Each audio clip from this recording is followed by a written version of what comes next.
This is fantastic. This is great. I got to be honest with you, this is how I want to start a show every week. So not only that round of applause by that great audience, but shout out to Swiss Bliss 24. He goes, congratulations, Mooch, on an awesome podcast. You're an awesome host. I feel like Swiss Bliss was literally yelling from the audience. I can hear him. Swiss, thank you so much for that. Guys, we got a great show for you guys lined up. You can look at this panel right now. While I go ahead and do my little intro, please take a second to look at this amazing panel. Got these guys together for you on a Friday night. A lot of news broke this week. I got to be honest with you. I really want to get the take from everybody on the panel. You're going to hear Mooch's take, but I'm really interested in hearing what this panel's got to say. That being said, if you look above that description, you'll see the join button. And that join button is what leads me to this next segment, and that is to thank all the Mooch Maniac family members.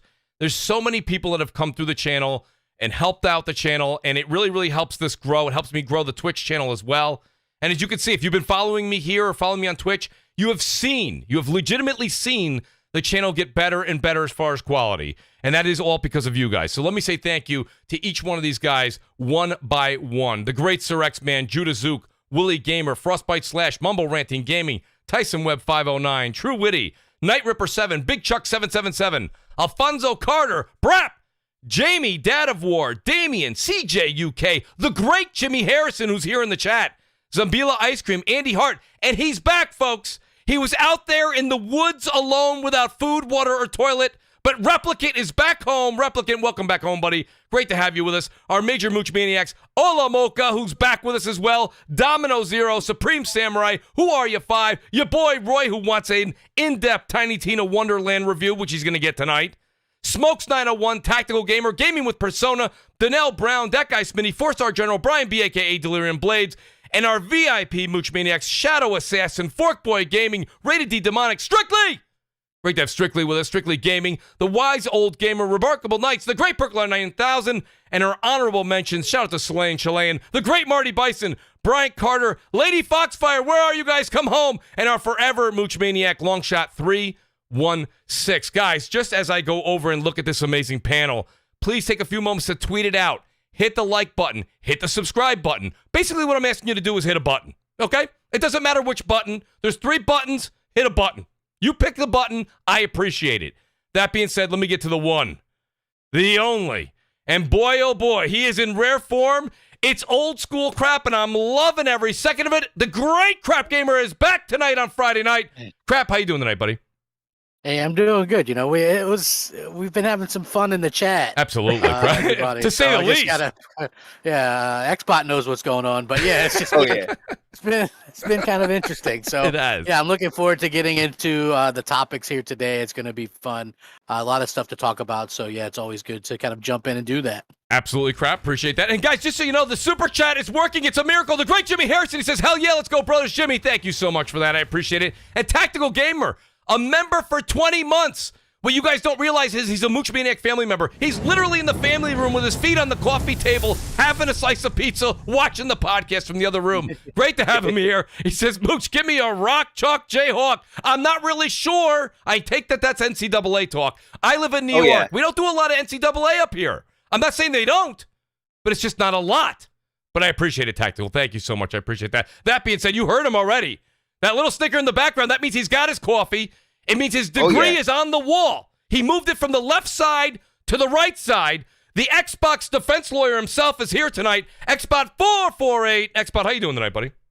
What is going on, Mooch? What is up, panel? And what is up, chat? Yeah, guys, I just got done with a session of Forza Horizon 5. For people who don't know, they put the brand new all-electric Mustang into the game. They put a little drift zone challenge. You get in there, you beat 5 drift zones, you get the new Mustang.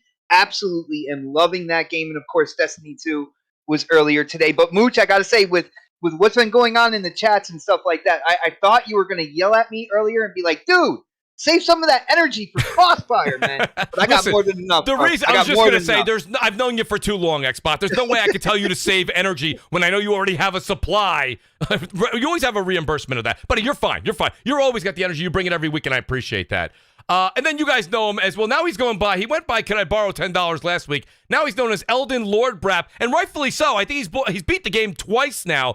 Shout out to the great Basement Radio Arcade podcast who's with us tonight. BRAP, how you doing tonight, buddy? What's up? Well, that was lackluster, but nonetheless, Hey, it's Friday, man. I'm happy to be here. It's great. It's great. Absolutely, buddy. Great to have you with us too, BRAP. Let me get through the rest of these introductions because we've got some ridiculous topics that I know the audience can't wait. By the way, audience and panel members, by the way, I'm not going to name names, but 2 panel members, if you add their Twitters together, is 100,000 followers. I'm just saying. Mooch has got a degree in math. This being said, let me go ahead and introduce our first guest here. And we got another couple of guests coming with us tonight as well. But you guys know him as xCloud Tim Dog, the man himself, the representative, if you will, from Redmond. Just known Tim for a very long time. Another fellow New Yorker. And just an outstanding individual in the community. Tim, welcome back to the show, buddy. How you doing this evening? Now, we were having some technical difficulties with Tim's mic, so let's hope that it comes through. Tim, how you doing? I think Dolan got him. Uh-oh. Tim, do me a favor. If Tim, if you can hear us, you like this? Blink twice. Like he's in another dimension. If you can honk your horn. Tim, if you can hear us, go back to your Surface, even though you said you were having updates with it or something. Maybe that'll work better. We were talking to Tim the entire pre-show, so I'm not sure what's going on. But we will come back to Tim. We'll come right back to our buddy. Tim, is that you? No, it's not. No. We'll work on getting Tim in here. Tim will be back here, trust me, one way or another. Sabotage, man. Sabotage. Absolutely. But trust me, Tim will be joining us. And then my buddy here, Sean, I got to be honest with you. RGT85, as you guys know him on YouTube. And, he's not only got a check mark on his name on Twitter, he's also got a check mark on his name in YouTube. This man has made it, folks. Okay? He's a capo as far as the Italians are concerned. The great RGT is back on the show. Sean, how you doing this evening? Doing great, man. Doing great. Always fun to be on here, so I'm looking forward to it. Well, you know what, Sean? As a matter of fact, while Tim kind of figures out the microphone situation, I try to help him out. I do want to kind of go to you first here while we kind of shuffle everybody in. Guys, again, please remember to hit the like button, subscribe button, and tweet it out. Let everybody know. Sean, I want to ask you, what were you surprised? Okay, I was taken a little bit back. I heard people talking to me about it. They said, listen, when Breath of the Wild 2 was announced, people said, that's definitely not coming out. It got a delay, right? And now it was supposed to come out in later 2022. I said that's fine, by the way. I thought this was a no-brainer. They had plenty of time to develop for it. They showed it a while back. Now this week we hear again that Breath of the Wild 2 is getting moved into 2023. Just curious, off the top. First of all, what were you thinking when you heard that? Was there a shock factor at all? And secondly, what's the reason for this? Are you hearing anything? Is it just typical delays, or is there something wrong? I was a bit shocked. I was definitely a bit surprised because, that definitely felt like a 2022 game because, I mean, keeping it real, like, it's using the same engine as Breath of the Wild. We all know that. Now, of course, they're going to be refining it, adding stuff to it, whatever. But at the end of the day, it's still built on that same engine. When you look at, Ocarina of Time to Majora's Mask's turnaround, it was like, 2 years maybe? So I've heard that a lot of it is COVID related, and I know that the world's kind of moved on from that, but it's just because of how a lot of Japanese companies were set up for work. Because you got to remember, Nintendo doesn't really have any outside offices that develop their first party games besides Retro Studios, who's balls deep in Metroid Prime 4 and Next Level Games, who's obviously doing Striker. So it's pretty much Nintendo of Japan that's doing this game, and I think they just got so far behind. But even so, it's still kind of weird to me. There's been people saying, oh, it's going to be something hardware related, this, that, and the other. I mean, it could very well be, but I think it's a disappointment because now, you're not getting, that's 2 games that they've announced, Metroid Prime 4 and Breath of the Wild 2. And it's just like, it feels a lot like what, not to throw shade at them, but it feels a lot like what Xbox tends to do, where they announce some game and it's just so far out, and then you hear all these horror stories about things happening with that game. So it's definitely disappointing, and it'll be interesting to see what they have for the holiday season now, because I feel that was supposed to be the holiday game. What do you think about this, Sean? Just while I got you on here, because of course a lot of people are saying, I'm even seeing a couple people in the chat say it right now. Shout out to the great Sir X-Man. Says, PS now, it's PS no facts. Sir X-Man, that's one of our next subjects. Trust me, we're going to get into that. But Sean, what do you think about the whole, they didn't want to release it because I don't think Nintendo cares whatsoever about Game of the Year awards. But do you think that they didn't want to not compete with Elden Ring because this year's already over? That's just a bunch of Is that console war talk, or what do you think? That's console war talk. Nintendo, if you haven't realized it, over the past 20 plus years, they're on their own little island. They don't care about anything as long as they're making money hand over fist, and they are. So no, I that has absolutely no bearing on it. No, I completely agree. Now, was anybody else on the panel a bit disheartened with this? I'm not going to lie to you. I got a certain amount of progress done on the first Breath of the Wild. The reason I was looking forward to this was whenever you take something like a Zelda game, if you go back all the way back to the NES days, you'll see that when you go from the very first Legend of Zelda, even though when you go, I believe it was Link's Awakening, I hope I'm not jumping over one. Sean, am I jumping over one, or is Link's Awakening the second? No, you had Zelda 2. Zelda 2, and then what was the third? And then Link's Awakening was before Link to the Past. It was before Link to the Past. Yes, it was. Link to the Past was my favorite one, by the way. Well, everybody kind of has a soft spot in their heart for that one, to be honest with you, Xbot. But I mean, but what I mean is you see a natural progression. I was kind of hoping that Breath of the Wild 2 didn't change much, but just made the environment and the world that much more alive. Dude, am I the only one on the panel that, like, we had it here in the house? We're actually playing it on the Wii U. Right, and really? I thought it was okay, but I really didn't get into it the way I did in the past with other Zeldas. Am I the only one like on the panel that was like that with this game? No, I think that's actually fair, because I even said this on the Spawncast last weekend, and people got pissed off or whatever. But I was like, Breath of the Wild is a great game as its own thing, but I don't necessarily think it's a great Zelda game. To me. Yeah. To me, Ocarina of Time is like the standard, and people say Link to the Past. So, I mean, really, Ocarina of Time is just a 3D Link to the Past. But that structure, that gameplay loop, whereas this game was so open-ended, yes, it was a good thing in some regards, but I thought it was kind of a detriment in other regards. You lost a lot of story and, a lot of more streamlined experience, which, no dungeons. No dungeons. I think if they do Breath of the Wild's original gameplay with dungeons, that's perfect. Everyone will be happy, but I think you make a good point, Xbot. That was one of the things with myself too. I didn't feel like a typical Zelda game, and I think whenever you do an open world game like that, you get a little scared. You get a little scared about saying that out in public, because there's so many people that are like, "Oh, this is the greatest Zelda ever," and I kind of look like, well, that's your opinion. You know what I'm saying? I'm not going to argue your opinion. For me, it was something different, but when it comes to these delays, let's be real here. When it comes to Nintendo, I remember looking back at like the Wii U, and anytime a first party game dropped on the Wii U, and they sold more copies of the game than they had units out there. That's how kind of like fanatical the diehard Nintendo like gamers are. How do you go out and buy 2 copies when you only have like one system? You know what I'm saying? But they are ravenous when it comes to first party, so they can delay it as much as they want, and as soon as it comes out, that fan base is just going to be there lined up ready to grab it, man. Let's be real. Yeah, no, I completely agree. Shout out to Replicant. He says Nintendo don't fears the Elden Ring. I completely agree with that. I know that's just a bunch of just talk online throughout the community. BRAP, I don't know if you were really a big Zelda fan. Are you a big... I see, here's my thing. Nostalgia is a hell of a drug, Sean. You know that on this channel. So my one thing, right? Yeah, when it comes to Zelda, there's just a soft place in my heart for that. I'm never going to buy or own or play the new Zelda ever. Call that a me problem. Go ahead, BRAP. I love Zelda. I mean, it's funny. I talked about this with regards to Elden Ring. Like, that game reminded me of when I used to sit down with my buddies and play The Legend of Zelda. And we had graphing paper and stuff to, memorize places where we went and things like that. And yeah, I mean, it's an iconic franchise. It's something that I hold near and dear to me, because it's one of those games that I had. Well, I say one of those franchises I've had so many memorable experiences, and I'd agree with Sean. Like, Ocarina of Time is probably the GOAT. Although I did like Breath of the Wild because it was a little bit different, but yeah, I can't say I'm totally disappointed that it got delayed. Like, if it's not ready to release, don't rush it. And look, there's plenty of other stuff I have to play, so I'm okay with it. Yeah, no, I completely agree with that. Let's get into a bit of the meat and potatoes here, because I want to kind of get into what the situation here at hand is. And that is that Sony revealed their new PlayStation Plus subscription plan. And Tim, I see Tim's back in here. Tim, is your mic working yet by any chance? They want to get Tim Dog involved with this, hopefully.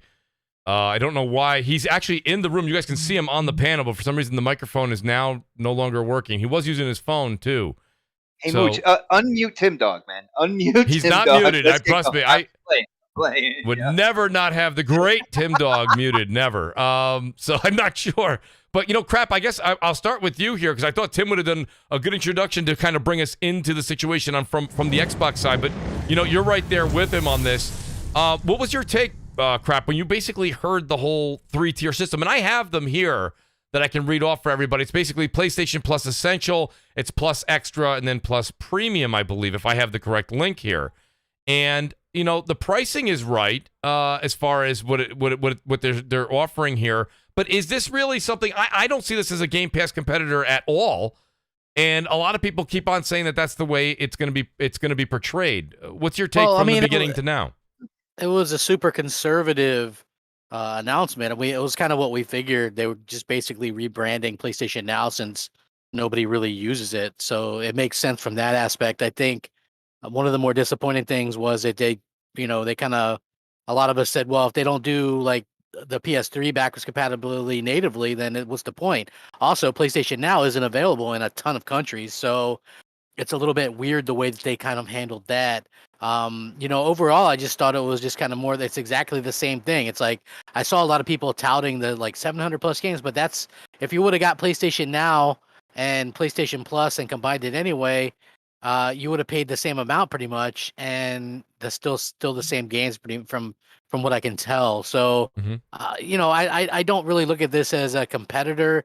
I look at it more or less probably them just trying to maybe get some people to upgrade from the basic PlayStation Plus, since people are more familiar with that name. And maybe, let me get PlayStation Plus or whatever, Right. So, for me, I didn't look at it as, I thought it was a very conservative announcement. 100%. Yeah, like especially since we were expecting to get a lot of good news from PlayStation this week, allegedly. That was the big announcement, their biggest announcement of the week, and it was kind of underwhelming to be honest with everybody. So, Well, I looked at it as a little bit underwhelming. Well, first of all, the underwhelming part, the only reason I have to say is, those were just rumors, right? Those were all rumors that we were going to get these big announcements, which, by the way, I will say this much. If you have people in the media saying it, though. Well, that's where I'm leading up to. I was going to say, if Jeff Grubb and you have Greg Miller people, saying that, then I would say that it's still possible that it's coming. You know what I mean? Yeah. I mean, just in general, I'd say, listen, I know I'm not everybody, but there's a good 10, 12 games that are locked to the PlayStation 3. You know what I mean? Including Metal Gear Solid 4. It would have been nice for them to figure out a way, which we've heard from developers, that it's completely possible to emulate that on the PlayStation 5. Just Sony doesn't want to spend the money and take the time out to do so. So, realistically, that kind of comes what it comes down to. I think, hey, good for them. They want to combine it. We'll see how that works out. For me, I don't just is not a big deal. Like, I'm not going to upgrade it. I have PlayStation Plus for the next couple years already paid for anyway. I got a good deal on it, and I don't really see the need to upgrade to where to anything past that point. So yeah, I mean, for me, it's really kind of not a big deal. Well, let me by the way, I completely agree with you on that. I think everything there. The only thing is, I think when you take what, and I don't want to. One thing I don't like to do, because shout out to the great Jeff Grubb who listens to the show. I'm not going to sit here and say Jeff Grubb said this, Jeff Grubb said that. He hears things just like we hear things, right? But he has many more links into the gaming industry than we do. And Greg Miller actually came out and tweeted out, hey, I've heard some big things. And he actually delayed his show. So you have to understand something. If Greg has said before, I've heard things, and then he just moves on to another topic. When he said I heard things and I'm going to wait and I'm going to move the show, his own show, my point here is we can go ahead and say that we didn't get anything this week, and that sucks. But I think one of the three things that they heard probably will still come down the pipeline, just wasn't going to be this week. That's my only thing. So I mean, yeah. You know what I'm saying? I wouldn't quite discount it quite yet. Shout out to the great Andy Hart. He says, good morning to all on the panel and chat. Good morning. Where are you, Andy? Are you over in Australia? He says, close to anyone on the panel, know when Deathloop releases on Xbox. I would have to say probably, I think that was fall last year, was it not? So I think it would be September or October of this year, Andy, is my guess. Not 100% there sure. There hasn't been like any announcements or anything. No. But if it's exclusive for a year, then you're looking around like the fall time of this year for the game to come out on Xbox as well. I think so. So I'm just, by the way, in case you hear me hesitating, it's because I'm talking to the great Tim Dog on my phone. I am. We're talking to each other. Multitasking. I'm trying here, Judge. We're trying to get him on. He says worst case scenario, he will be on next week because he's might be having some technical difficulties. Hopefully we can get Tim in here. Go ahead. Talking Xbox. about like the whole competing with Xbox thing. The funny thing is, and you know me, I'm out there on social media. I see all this before the announcement. So many people out there were trying to make it compete with Game Pass. They were saying, "Oh, this is going to kill Game Pass," or "This won't compete with Game Pass." So when you bring it in, there's a whole like console war type thing going on where they were automatically putting it in competition with Game Pass. And when you do that, like with what they offer on Xbox, which has like the basically free backwards compatibility, stuff like that, like the two services don't compare. They really don't. Grub says what's going on in the chat right now. Yeah, by the way. I just asked Grub if he could pop in. I know he's always got a lot going on. Shout out to the great Murray Ward 73. Hey, Grub, I brought the beer, man. Join us. Yeah, come on in. Come on in. The water's warm. Shout out to Jeff Grubb. Trying to pull a gun out on me, though. Jeff's very peaceful. He lives in Denver. I don't know. Mooch, I told him, I was like, hey, I'm going to stop by your house and bring a six-pack. He's like, I'll have my gun waiting. I said, okay. Well, in that case, you'll just wait at the end of the driveway. Shout out to the great, by the way, the show's been blessed. We've got the great Pope Art here. You guys know the Pope, formerly known as the Xbox Pope. Now he's Pope Art. Shout out to Pope, man. Great to have Pope here with us. The show's been blessed. Dude, that Destiny 2 controller he did, the Hive one, is still. He made a My Pet Monster one that was awesome. I had one as a kid, and I just remember I just saw that, and I was like, "That is amazing." He's he does like gamers. Amazing he's job. like our Chris Kringle. That's the way it comes I got the Needler controller from him. You did buy that for Halo. Yeah, I got that. Yeah. Yeah, BRAP lost his mind one month. He bought 3 controllers in 1 month. That's what I did. I actually really did. No, I actually did do that. It was kind of crazy. Actually, that's not the worst month I've had in gaming, Mooch. I dropped $4,000 in the month of February, all gaming related. Well, the PC had a lot to do with that, though. Well, the PC did have a lot to do with it. Yeah, but I mean, that was fucking nuts. So. But yeah. So great to have. So shout out xCloud Tim Dog. Tim, you're here, Tim. If you unmute your phone, because it says you're muted. So maybe unmute and try. Just by the way, even if we're talking, Tim, just speak over Blink us. Twice. He's saying he's gonna take a rain check. He'll be on maybe next week. Shout out to the great Tim Dog. Tim, I appreciate Worry's you trying. I was just gonna introduce the great Worry Ward 73. Worry, welcome to the show, buddy. How are you? Hey, how's everybody doing? Thanks for having me. Absolutely, buddy. Absolutely. You sound like Barry White. I like that. Yo, he came in smooth. That was very Barry. Worry, I'm a little excited right now. Thank you. Well, it's always creepy when I'm here and Enrique's here talking about me. I'm gonna have to change the PG-13 scale on this one. Hold on a second, guys. I got the great Donnell Brown here. He says another Mooch Maniac for 11 months. Shout out to the great Donnell Brown.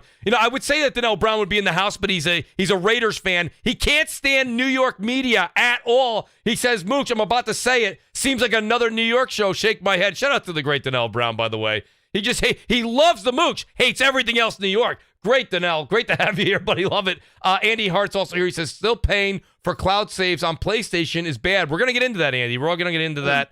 But let me do this. I want to go over to RGT. Sean, what was your take on this? Because, and the reason that this, a lot of people always say, oh, well, Sean has a Nintendo channel. Well, that's not necessarily true. If you've been keeping up with everything that Sean's doing on RGT 85, you'll know that Sean is legitimately covering news across all platforms, first of all. Second of all, I think that him being an expert in the Nintendo realm does kind of have his opinion on this weighs a little heavier for me. I like this.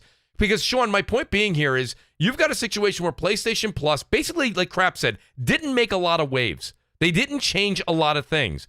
But when it comes down to it, whether it be Nintendo's online, which, by the way, you've been extremely critical of in the past, okay? Yes, I have. Right? So let's just be fair.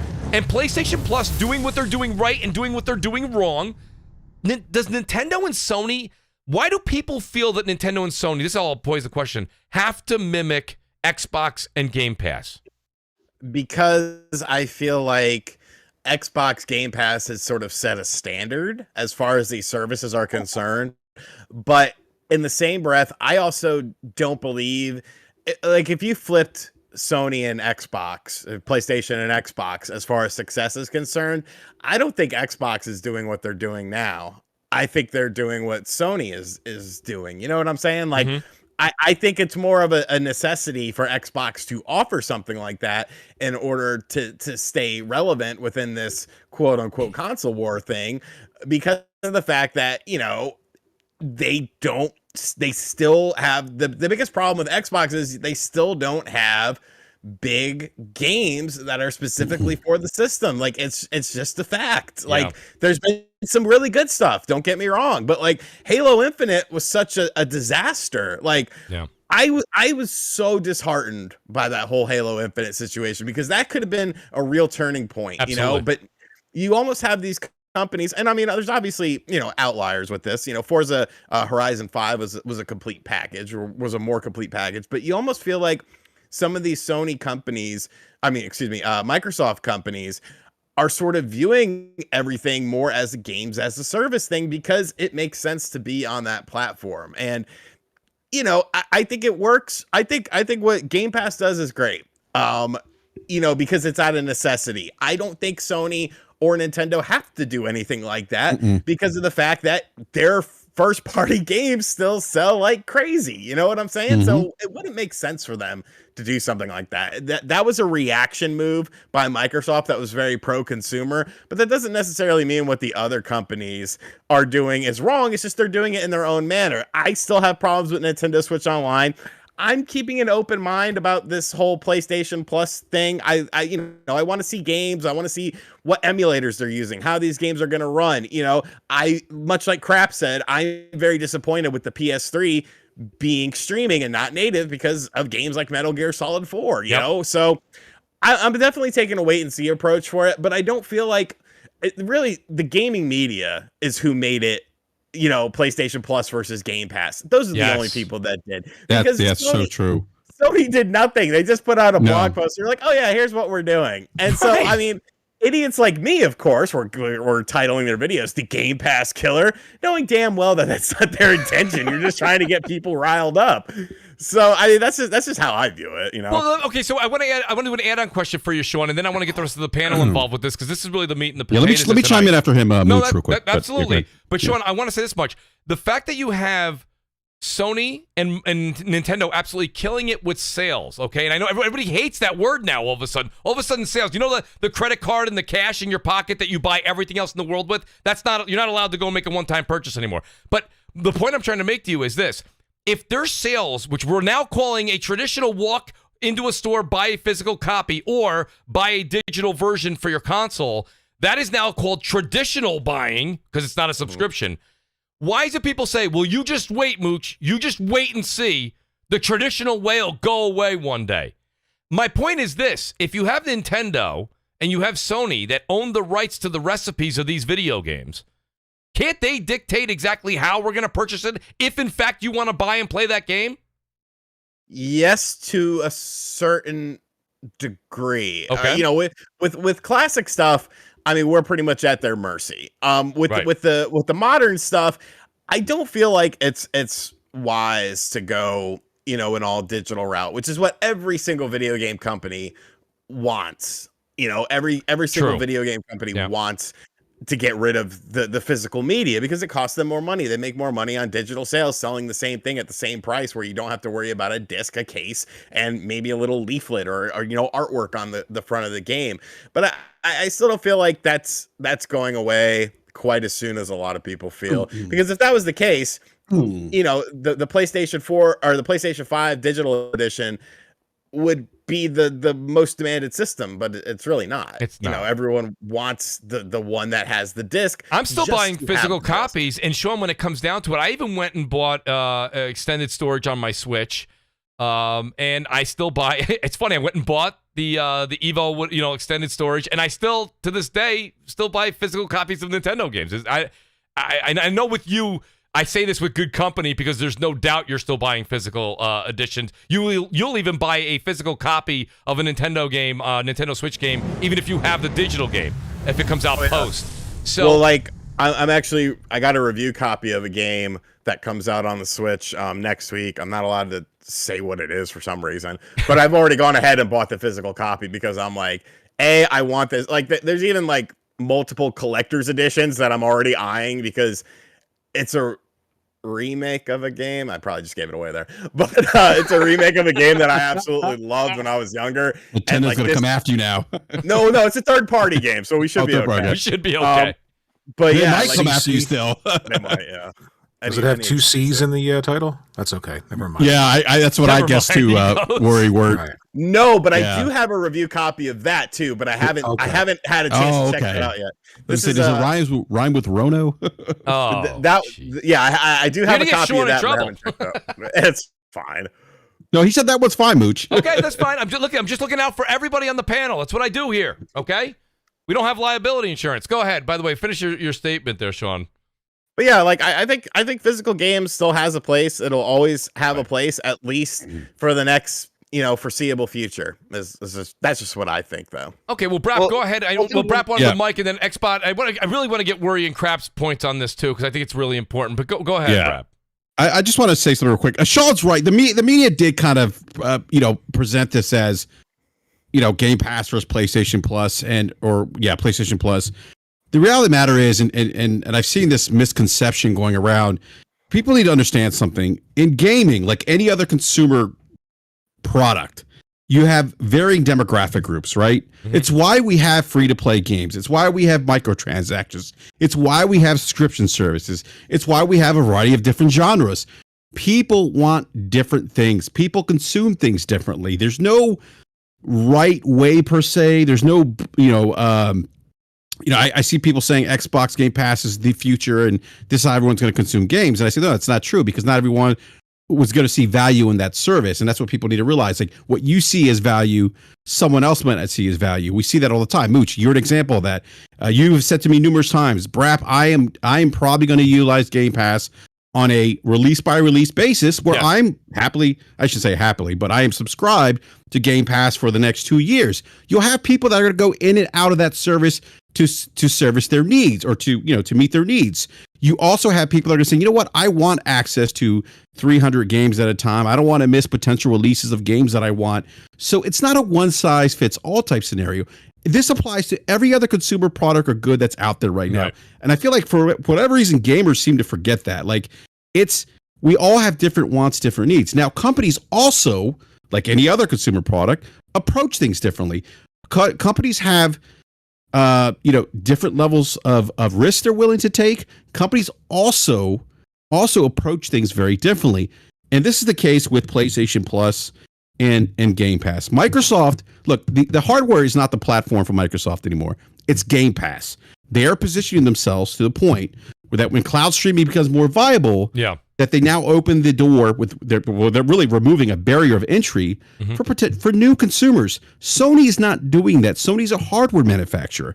Their entry point, if you want to experience their content, is buying a PlayStation, and they've been very successful at that. Look at how the PlayStation 5 is done early on, comparatively speaking to the PlayStation 4. So that's the thing people forget. Like these subscription services. The motivation behind Game Pass is different from the motivation for Sony PlayStation Now. Again, Microsoft is leveraging Game Pass as a way to funnel new people into their platform, removing that barrier of entry. Now, obviously, Microsoft, I'm not saying they're going to stop making hardware because they will make hardware because they have fans or they have consumers that are invested in their ecosystem that only want to experience games on hardware. So they're going to continue doing that. But again, their focal point is how do we funnel new people in with removing a barrier of entry, and that's what they're doing. Sony is leveraging subscription services in a completely different way. They are trying to figure out, hey, how do we keep the people here that we have right now engaged in our ecosystem? And that is what they're trying to do with their subscription service. How they funnel new people into their platform is much different than the way Microsoft's doing. They are using their first-party exclusives. Look, just like Nintendo, Sony's kind of getting to that point now in terms of sales, software sales. They're kind of getting in that Nintendo realm now. They've built up a loyal consumer base, much like Nintendo has. Sony's done this over the last 25 years. And Sony is recognized in some ways, maybe as a luxury product. Maybe you can look at them like that. Maybe like how Apple presents itself as a high-end device. Sony's doing it at the PlayStation 5, the way they position it. And their software is presented that way. Their first-party games, big AAA blockbuster experiences.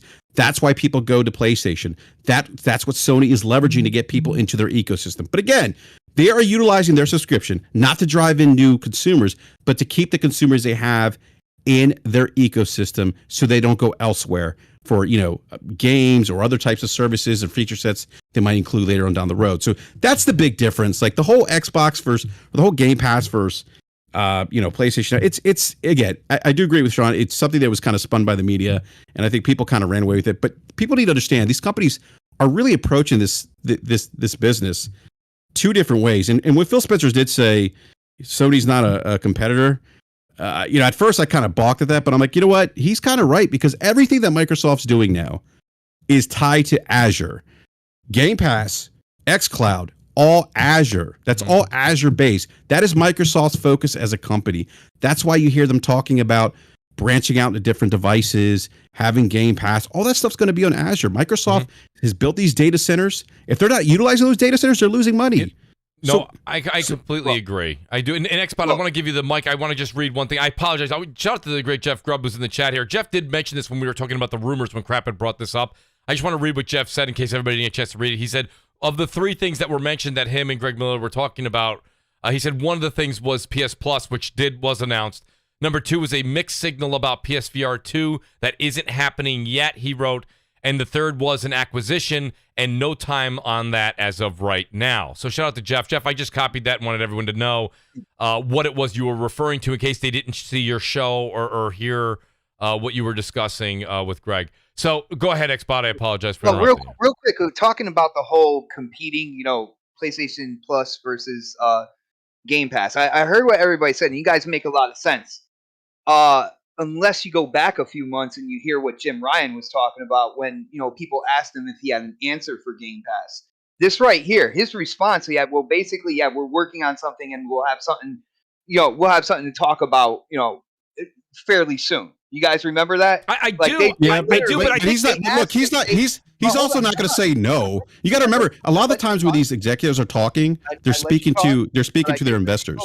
I'm just trying. Go ahead. No, but I'm just telling you, just to kind of clarify that, because it's not just that he said that. There's reasons behind it. Well, but he put it out in an interview. People are asking. He could be like, well, whatever they're doing, it's absolutely great for them. And this is what we're focusing on. But he didn't say that. He basically said, yeah, we are working on something, and we'll have something to show, something to tell you, within, the near future or whatnot. So obviously, this is what they were talking about.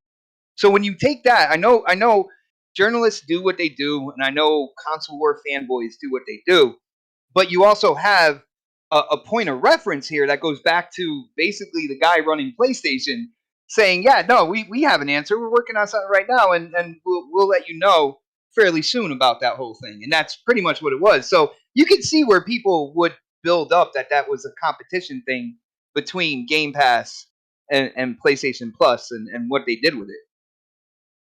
Well, yeah. Now I want to ask Worry.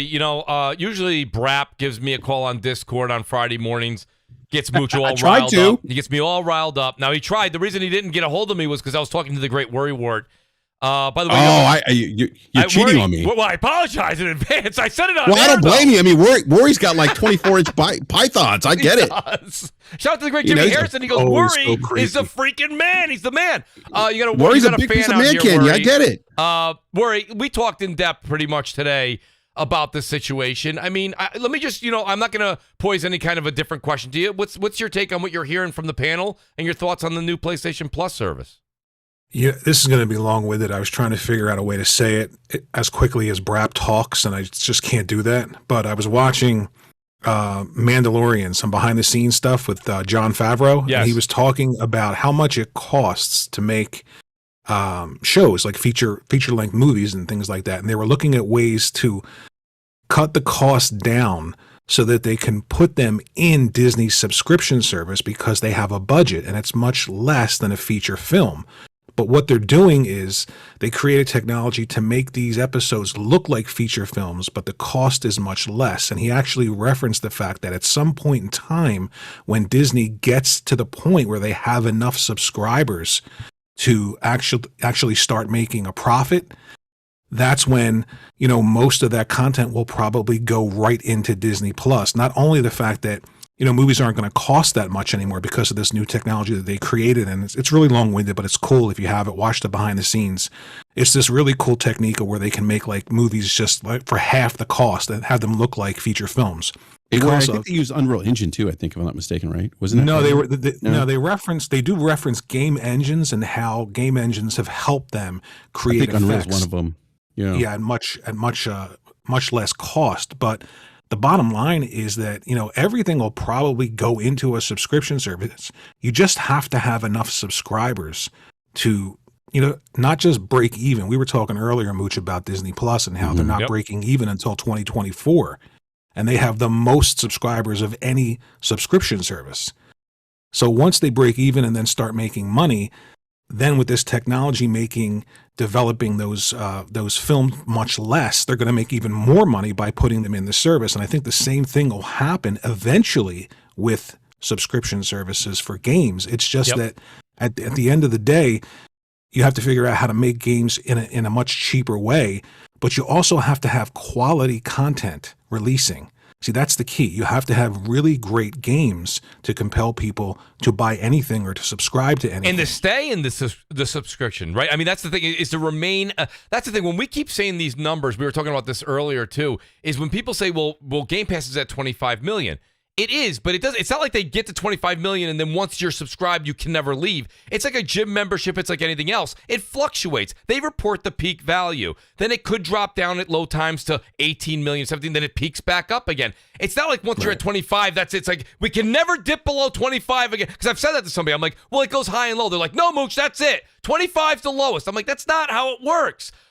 So, I mean, that's the thing. Keeping people subscribed to Game Pass is also something, or any subscription service, by the way. That goes for Sony, goes for Nintendo online. And that's the thing. You have to have good quality games, Worry. And that was really what the essence was here. And I think when it comes down to it, RGT said it earlier, we're still in a wait-and-see hold pattern from Xbox. And a lot of people disagree when I say that. They're like, no, the greatest parts of gaming with Xbox are here right now. And I'm like, not quite. This is just everything's my opinion. Obviously. This generation, opinion. Yeah. But but Jim Ryan saying that, they feel that the level of quality that they want out of their first party can't go day and date into a subscription service because of the amount of money that they spend to create them. The only way to disprove that, if you're a hardcore Xbox person, the only way to disprove that statement by Jim Ryan is by creating something objectively as good as those games and then putting them in Game Pass, because then that statement is completely false by Jim Ryan, right? If Starfield comes, Oh, my bad, but just on that whole thing, because when he said that, I took a step back, and a lot of people that follow me on social media and stuff, they didn't necessarily agree with me on this, but when I heard Jim Ryan say that, I stepped back and I was like, you know what? That kind of makes sense, because when you look at what Xbox did in terms of acquiring studios, they have over 30 studios now that have multiple teams that are working on different things. They are doing their damnedest to be self-sufficient when it comes to Game Pass, from the smaller kind of like AA titles and stuff like that, building up to the bigger AAA. And they have all these studios to be able to do that, where if you look at what PlayStation has in terms of first party, I don't think they have enough studios to put in the content consistently over time to be able to be self-sufficient on a service like that. Right, but my point isn't about content and being self-sufficient. My point is about, you can have 20 kind of okay games, but if you have 5 superb games, that's going to go a long way into keeping people invested in a subscription service or a console. It's why people move from one generation to the next for PlayStation, and they stick with it because they know eventually great games are going to come. So, you can fill something up with a lot of different things, and that's great, but they still have to prove that they can create something like Starfield is the first big test. Starfield's supposed to come out the end of this year. Okay, so subjectively, you can say, well, like I love Crackdown 3, but I know it's crap. I mean, the campaign was awesome. The way you said that's great. No, it wasn't all. It's just terrible. But for some reason, I like it. But that's subjective. Objectively, is it graphically as good as Last of Us 2? No. Does it have better writing than Last of Us 2? No. Does it have better motion capture? No. Does it have better lip sync? No. Does it have better post-processing effects? No. So objectively, they've got to create something to say to Jim Ryan, you said that games like that can't be created and put day and date in a service. Here you go. So if they do that, then, okay, they disprove that statement by Jim Ryan. Well, let me point something out real quick. Jim Ryan could be saying what's 100% true for PlayStation, but it doesn't mean that it's true for Xbox. Both of those things can be different. And what I mean by that is Sony is a totally different company than Microsoft. PlayStation holds up makes a major part of Sony's money in terms of what they make, whereas Xbox doesn't. Microsoft is in this huge thing where they don't really care. They're going to do what they can to gain subscribers. They aren't going to cut down. To me, their quality is improved from Crackdown 3 and Recore days. Last year, I think they have like 85 was their average Metacritic release. I think Starfield's going to be good. I mean, obviously, you look at Forza Horizon 2, that won Game of the Year from IGN and other outlets. So I think the quality is going to be there. They're not dumbing it down. Forza Horizon 5, you mean, right? You said Forza Horizon excuse me. 2. Yeah, 5. Yeah, but I think what Rory's talking about, those big AAA. I understand, but look, and not that you can't have quality in Game Pass, but you could have a variety of different quality. I have this conversation with Mooch a lot because we talk about this in the chat a lot with Xbot and J-Dubs, and it's funny because it's like he'll bring up the quality of it. I'm like, what do you think? All day long. Do you think the next Doom going to be less quality or they're going to spend less money? No. If anything, they're going to put more money into it, and there's numerous examples of this. But we're talking about a high level quality that Sony has. Starfield's going to be that. I mean, if you look at Forza Horizon 5, anything Bethesda release has never been a high level quality in that regard. If you go back and play some of their games, this is their first new AAA IP in 20 years. I mean, I think people are looking forward to it. But I mean, that has nothing to do with them looking forward. But like in terms of performance, Bethesda games have not performed at a level. I just don't understand the it's going to be mentality. I want to see. I want to wait. I have to see. I don't know anything for a fact. I totally get that, but it's the same way if look, do I need to play Spider-Man 2 from Insomniac to know it's going to be great? Hell no. Listen, this team, they did Skyrim. They all they do is hit RPGs, man. I truly believe that this is going to be like the next big thing in RPGs, and I find sci-fi RPGs in particular are very hard to come by, and so my interest is incredibly piqued with this. And I also think when it comes to some of these other games that are coming out, they're not getting less money. Stuff like Hellblade 2, they're getting much more money, and there's numerous instances of this. Even with Psychonauts 2, that was a crowdfunded game, but if you listen to what Tim Schafer said, Microsoft gave them a ton of extra money to put in the extra bosses and all that kind of stuff. That game wasn't going to be half of what it was without Microsoft. Microsoft has done nothing but actually add money and funding and time to all these games. They're not rushing any developers. They're very hands off with the developers. They're like, hey, take your time, do what you got to do. We're having a dry first part of the year Sometimes this year, to their detriment, which was to be expected, right? Like this is what I told all Xbox fans last year. I was like, easy with the bragging. You guys, there's not much coming out for the first part of next year from Xbox. Same thing I'm telling PlayStation dudes right now. Y'all ain't got much coming out, if anything, to start next year or the end this year. So it makes no sense to brag either way at this particular point. So for me personally, I have seen an influx, and I'm like, okay, even if it's not a game for me, I've noticed that the quality of the games has definitely gone up because stuff like Recore and Crackdown 3 and, those games suck. So, I definitely see where things are going in a positive direction, and that makes me excited for the future. Is it still a wait-and-see situation? Yes, but is there reason to be excited? I think there is, right? Well, I'm not going to, I don't think Rory's not saying that he's excited. I think he's talking about look, again, Sony has a reputation of producing these games, these AAA games for their first-party studios that are just of high high production values. Great All I'm trying to attention say detail. is I think a lot of people get caught up in the whole subjective argument with things. And yes, things could be subjective, but there are objective standards too. And I'm waiting for those. That's all I'm saying. That's my opinion. Yeah. I'm waiting for those That's objective perfectly standards. that's perfectly understandable. I think, I Yeah. think, like I said, like for my opinion, Microsoft seems like they've always wanted to have that big 4 or 5 game releases a year into their service. And I think at the end of this year, towards the end of this year, is when we're going to get it, whether it be the Forza Motorsport, Redfall, Starfield, and then next year it looks like it's lining up to be Avowed, Contraband, Hellblade 2, those games. Like, to me, it seems like they're finally about to hit that stride into where they want to be. And I think a lot of people are going to be very surprised by what they have to offer. I mean, you have 34 studios. And like Xbox was talking about, some studios have multiple games under, and we don't even know what a lot of these games are yet, and I'm very interested to see what some of them are. But I think that it is a good time to be excited instead of being, I know a lot of people like to be, and even I was negative for a long time, but life is too short, man. I say be excited, man, that like, this isn't the same. We're not fighting last year's war. This isn't 2017 where they had 5 studios, this is the games are coming. The games have been announced. A lot of them have. There's more unannounced. Things are looking up. Microsoft is more invested in Xbox than they've ever been in their entire existence of Xbox. I think there's a lot of good things to look forward to, and I think the rest of the thing is just it sucks waiting. Let me ask. This is crap gamer, right?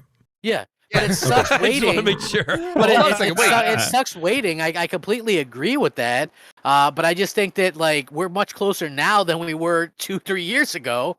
And like people that are getting real upset right now, it's just like, just chill out. Well, Let's see what happens. Let me do this. I got a couple super chats here, and I want to say shout out to the chat, by the way. The chat is on fire right now. What Worry started with and Crap's answers got the chat absolutely going, man, which is awesome. I love it. He says, shout out to Saltiest Gaming who's here. He says, I'm excited for what we didn't see. Shout out to Gaming with Persona, Mooch Maniac family member. But real quick, Face23 asked a question, and I want to get Sean involved here. Sean, listen, I watch Sean when he's on Spawncast, and I watch his channel religiously. But Sean, it's great to have you on this show because I know these are subjects that you totally weigh in on Twitter and you have an opinion about, and I want to get your take on it. And here's a question from Face that I'm going to ask Sean. He says, if Xbox first-party games are selling 20 million or more a pop, would there even be a Game Pass? So not only that question, Sean, but you're hearing a bit of the back and forth here, which is very healthy conversation. What's your take when you hear these two different sides? And what if Xbox was selling games first party 20 million a pop like Sony and Nintendo? Would there be a Game Pass at all? No. Yes. There wouldn't be. I don't think so. I don't think so. I think there would be, but there wouldn't be day and date. Not day and date. Everything revolves around the Azure, though. He Yeah, just said that that's the whole company. Let Sean get They're a his service. Let They're a Sean service. Yeah, but you wouldn't have games day and date though. If they're selling that much software, they're not going to cannibalize money for no reason. Like they would eventually maybe get there, but it would be a slow process. They wouldn't have accelerated it. The thing to me is, why did they become a service company? They weren't. That's not what they initially set out to be. They set out to be a traditional video game company that shifted away towards that. Well, why was that? Because I mean, they wanted to look. Microsoft didn't just get into video games just to get into video games. They got into video games to be the top dog. And after the success of the Xbox 360, they planned on riding that out and doing things with the Xbox One. And then things didn't work out, so they had to pivot. Because you got to remember, it's not just about gamers; it's about shareholders. It's about stuff like that. You have to keep these people happy. And when they see a division that's essentially bleeding money, they had to come up with something different. Could Game Pass exist in some sort of form? I mean, sure, but as far as it is now, where you get every first party game on day one, no, I don't think so. Well, I would just say that even if they were selling 20 million, first off, is this 20 million within the first couple weeks? Because after the first couple weeks, down the line, you start seeing sales and stuff, and they're not making the profits that they did. Where I can see them kind of like at the Microsoft meeting saying, hey, with this service, you get a steady stream of revenue. You're still going to be selling the games and stuff like that. And maybe BRAP's right. They don't put them in day and date right in the beginning. But I do believe that they will have that Azure focus because that's a Satya Nadella thing. Well, let me Did ask anybody but watch? you know what? Real quick. Did anybody? Real quick, hold on, real quick. Yeah, to answer Xbox about them selling 20 million and games being on sale, at that point you start making up by volume per sale, so they would still make money. And real quick, the other thing that Jim Ryan has mentioned, he said that he wants more releases out of the top studios per generation, and that doing day and date, which means those studios will also have to release a streamable version alongside a console version. They don't think that you could simultaneously do work and increase the frequency of those releases. And that's probably why they're not doing day and date. They don't want to sacrifice maybe 25 to 30 million of sales, hoping that people will subscribe to their service. Because again, this goes back to consumers want to consume things differently.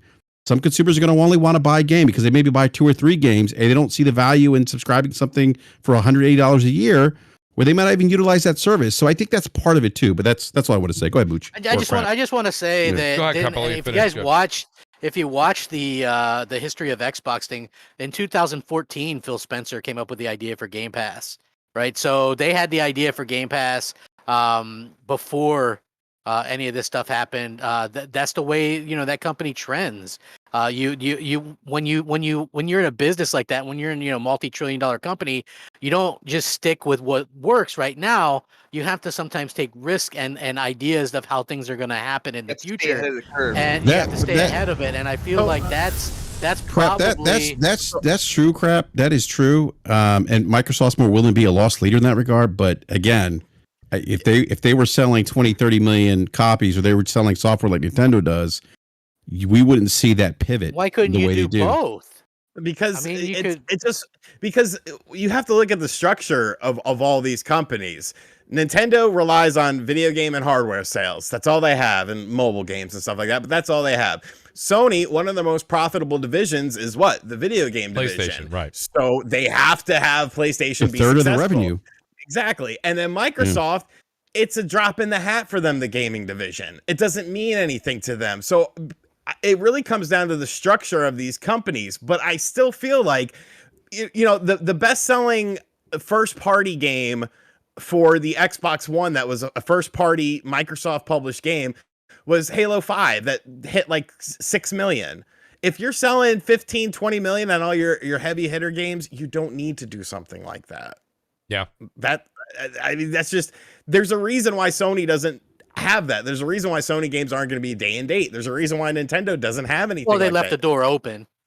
Well, see, everybody keeps saying that, but the other thing, it's open. Too. I mean, no executive ever takes the airwaves and slams the door on anything. Like you asked Phil, what do you think of PlayStation? Oh, they're an outstanding company. You never know. We can always partner. We can always work with them. The door's open all the time on a PR talk. I do want to say shout out to Andy Hart here. He says, physical media will eventually die. It is not cost effective streaming and digital media making more money for big corporations. Listen, it's hard to sit here today and say that physical media is going to be here for the rest of our lives, right? We can't. It's very hard to go to the store and pick up a VHS tape, which, by the way, half of the audience right now is Googling VHS tape. And Mooch, by the way, I was going to say, to Sean's point, VHS crap. It's funny. My 3-year-old pulled out. We have a VHS tape. I don't know why we have it, but he pulled out the VHS tape and he was like, "Where does the disc go?" Anyhow. Wait a minute. Shout out to Jeff Grove. Jeff goes, are we doing a hypotheticals? I love a good Once Upon a Time Mooch World segment, Mooch. Oh, wow. Well, listen, Jeff, I'm not the only one saying this. The problem is that a lot of people run with the notion that this is just the way the future's going to be. And I do kind of take a stance a bit more with what Sean's saying, that I'm not saying a subscription service is not what the future is. But to say that everybody in this case it's being a part of the future. PlayStation and Nintendo are going to have to do day and date, they don't have to do that because they can sell, 20 million copies of their beloved first-party titles digitally. Let's leave physical out of it for a second. digitally, right, for $70 a pop. Then a year later, put it on their PS Now, or which is now the PS Plus subscription tiers. And then a year after that, sell it on PC. And again, Jeff, I have to say, if Microsoft was in a different position with their game sales, that's probably what they would have done versus doing day and date and throwing everything at the kitchen sink minute, second, one. That's not Mooch's world. That's the world Mooch. we live in, and that's what you see. And by the way, well, hold on a second. I want to give Worry Ward a second here because Worry actually brought this up. I'm not going to take credit for it. If you don't trust me, right, this is like reading Rainbow now. If you don't take my word for it, okay, Worry made a good point. Why is Disney Plus, why are all these movies going to cinema again and then coming to Disney Plus? Why didn't they just stay on Disney Plus? If it's just my world, why is Disney in my world? Because in all honesty, they're doing the same thing. They're double dipping. They're going to go ahead and make $1 billion, okay, in the box office. And then they're going to go ahead and double dip the minute that it goes into Disney Plus. They're going to retain the subscribers they have, A, and B, get new subscribers that maybe left the service or never joined until their favorite Marvel movie goes in there. Don't they cannibalize their sales of their Blu-rays or whatever, or digital sales that way? I mean, no, actually, they don't. I don't think so. Would, something. I mean, listen, there are people that are insane with collecting. I'm just going to be honest with it, though. I don't buy anything that's Disney related because it's in. I'm not talking about that as much as I'm talking about the movie theater versus the subscription base. But I'm just saying it cannibalizes itself. There's going to be cannibalization either way. It only cannibalizes it if the market deems so, and if you still have people that are buying Blu-ray discs, they're still going to continue doing it if it's profitable. I mean, that's kind of like my point. Like some people are, but I don't know anybody that has that big group of Blu-rays or DVDs on their shelves in their living room anymore, like they used to. You know, most people just. I know some people that do because they feel like like I do a lot of audio video files that won't stream content. They're like absolutely not. I buy 4K Blu-rays because it comes with a 4K Blu-ray, a regular Blu-ray, and a digital version, and it's just as cheap as the digital version, right? So you get basically 3 versions for one. That's why I do it. But I'm just saying, in terms of when people come over or whatever, they're like, I have a big collection of the stuff that I have in a set up on a media shelf, and most people don't have that anymore. But that's kind of what I'm pointing to. And also, I don't think it's an exact one-to-one when you're talking like movie services and stuff, even though they do compare, say, Netflix of gaming a lot. I think the idea is, Netflix is just streaming. Thank you for saying that, Crap, because this actually does separate the two very, very much more than even the slogan that doesn't work, right? The way we consume media, okay, is much differently with video games than movies. And I know I've said this before, but I've had this conversation. I've been on a lot of great podcasts in the past few weeks besides this one here, okay? And they were saying the same thing. It's like, I only have so much time, right? I can only play a game or two. Yeah. Elden Ring takes 100 hours. Horizon Forbidden West is 40 to 60 hours, 80 if you want to platinum it, okay? And then there's other games that are coming out that are out. Tiny Tina's Wonderland, etc., and the game goes on and on and on. Plus, you have work in your house and your family and your kids and your this and your that. You guys fill in the blank with your own lives. So when people are like, but Mooch, Game Pass has 200 games. First of all, right now, the most appealing game in Game Pass, outside of possibly, if you want to say Halo Infinite and Forza, is Tunic. So am I going to put down Elden Ring and Wonderlands and anything else to play Tunic? Probably not. And then the list kind of drops down from there. Worry, do you have the list with you of the games? I don't. I just wanted to say, like, it all goes back to that point where you have to, once I think they get to a point where they have a lot of subscribers, any subscription service, not Game Pass, not PlayStation, Disney Plus, whatever. Once they get to a point where they have enough subscribers to make tons of money, I think that's when you'll start to see that happen. Elden Ring just came out and sold 12 million in, I think, a month. In order for anybody to get that in their subscription service, they would have to pay them $720 million, which is what they made by selling 12 million copies at $60. I don't think anybody's paying $720 million to put a game in a subscription service. So you have to get to the point where, and it doesn't matter what medium this is, movies, television, games, you have to have the subscriber count to make it work. And I don't think anybody has that now. PlayStation Plus is what, 45 million subscribers? Something like that? I believe so, yeah, 45 to 50. Something like yes, that, it hovers around 45 for the last Game Pass is around what, 30? Something like that? 25 to 30, yeah. 25. Okay. They're not even close combined to getting to that point of paying that kind of money for games that are going to draw people in. So yes, you have to buy a lot of studios. Microsoft's got tons of money. They can loss lead forever. If Microsoft never makes, first off, I don't care how much money they make. If they make money, it doesn't matter to me. They could probably lost lead on this forever. They can do it forever. I mean, it doesn't matter to them. But as far as like competing, if you're looking at it that way, everybody just has to get to a point where they have enough subscribers. And if they can make games in a cheaper way and have them be of a better quality or the same quality that you're used to when you say AAA, right, and they can get them in those services, then do it. But you're never going to have a successful subscription service unless you have the numbers to make it work. And nobody has that yet. So I've got the great Jeff Grubb here. Jeff, by the way, I've already coined it beforehand, but we're going to have a show on Wednesdays called Mooch's World, and you have to be the first guest on the show. But Jeff, do me a favor. Tell hilarious. us, and I love how Jeff, by the way, honestly, I think it's an outstanding thing to have the great Jeff Grubb here, by the way. Jeff, let us know. Again, I do love that you chime in on this because you do have your ear to the ground. You see my comparison? I'm not really trying to make something synthetic here. I'm really not trying to. If it does come off that way, I apologize. That's not really it. I'm just saying there's different circumstances and situations. You've heard the different panel members. Everyone's got a different opinion here tonight. Jeff, where are you coming in at? Yeah. I get what you mean when you say if Microsoft had bigger sales, they wouldn't be doing this. I completely agree with you. I think that's absolutely the truth. I think they would probably try to sneak some more cloud stuff and more service stuff, because Microsoft as a whole is a services-based company. Right. That's where this stuff comes from. It comes from the Satya Nadella side saying, hey, what can you do with services? That's where we see the future. So yeah, they would lean into something there, but day and date stuff, I agree, probably wouldn't happen.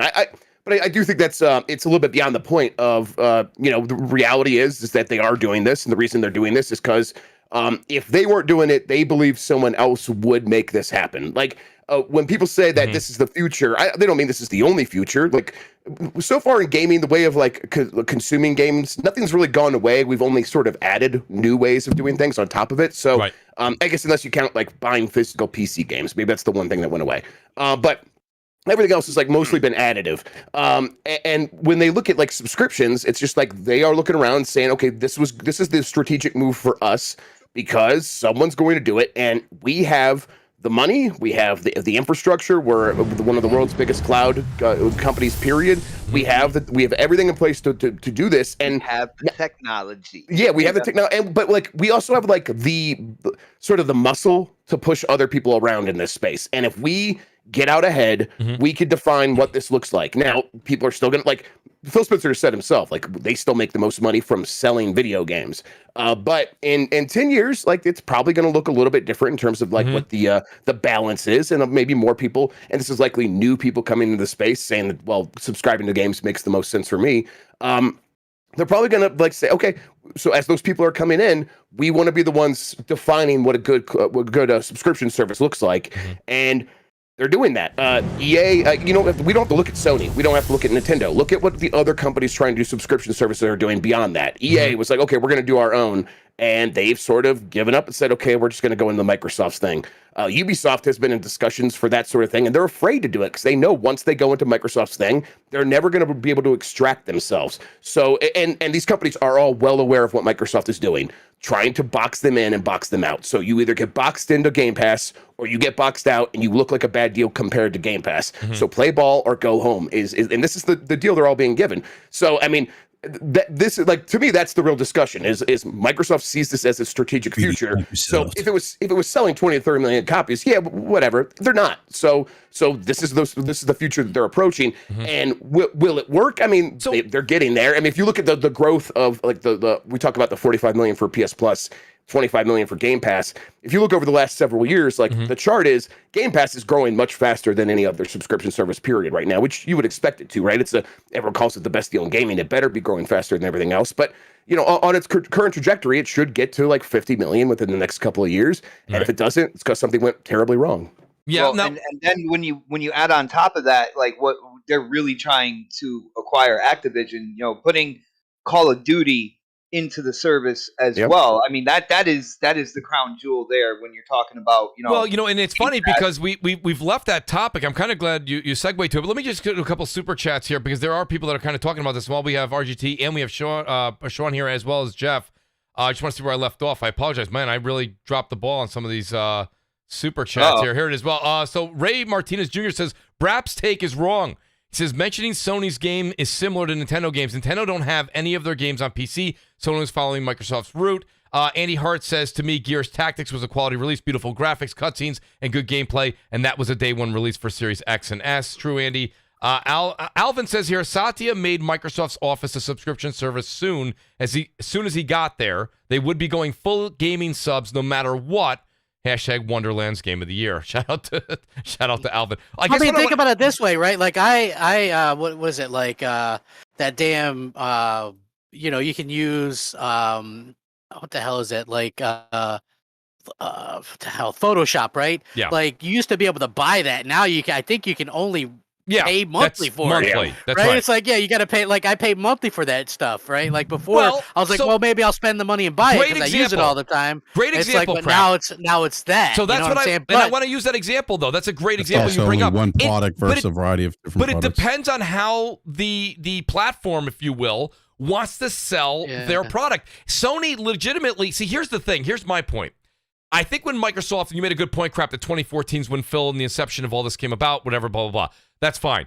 But the point of the matter is, if they were doing what they were doing with Bethesda and now, what they're going to be trying to do with Activision here, I wonder if they would have done an about face a while ago and actually had the games come to Game Pass 6 or 12 months later and have the digital purchase up front. I know a lot of people right now on the panel are going to say, no, they wouldn't do that. What I'm saying is if they started making these big deals before they announced day and date, I think you would have actually had Microsoft be like, I guarantee you somebody in Redmond is like, we should have waited on the day and date because we could have got $70 a pop for Starfield digitally, right? Digital and physical release, and then threw this bad boy 6 months later or 12 months later probably on going Game to Pass. still get a lot of sales through Because it doesn't Steam hurt with it. anybody, and that's where Sony's at right now. I I just mean, think they're Microsoft probably- right now can't do an about face because it's Like Monday I morning said, quarterback. but- Yeah, go ahead. But they're probably go going to ahead, get a Brett. lot of sales through Steam. They seem to sell a lot of their games through Steam Yeah. regardless. Well, because absolutely. They actually do. Because Yeah, they people do on get a lot of sales Steam, from Steam, yeah. because people on PC like their Steam achievements or that ecosystem better than 100%. than paying for or getting a cheaper Starfield's going to do very deal. well on PC, I guarantee I'm it. sure it will. But listen, like the thing that people don't That's where I'm understand playing is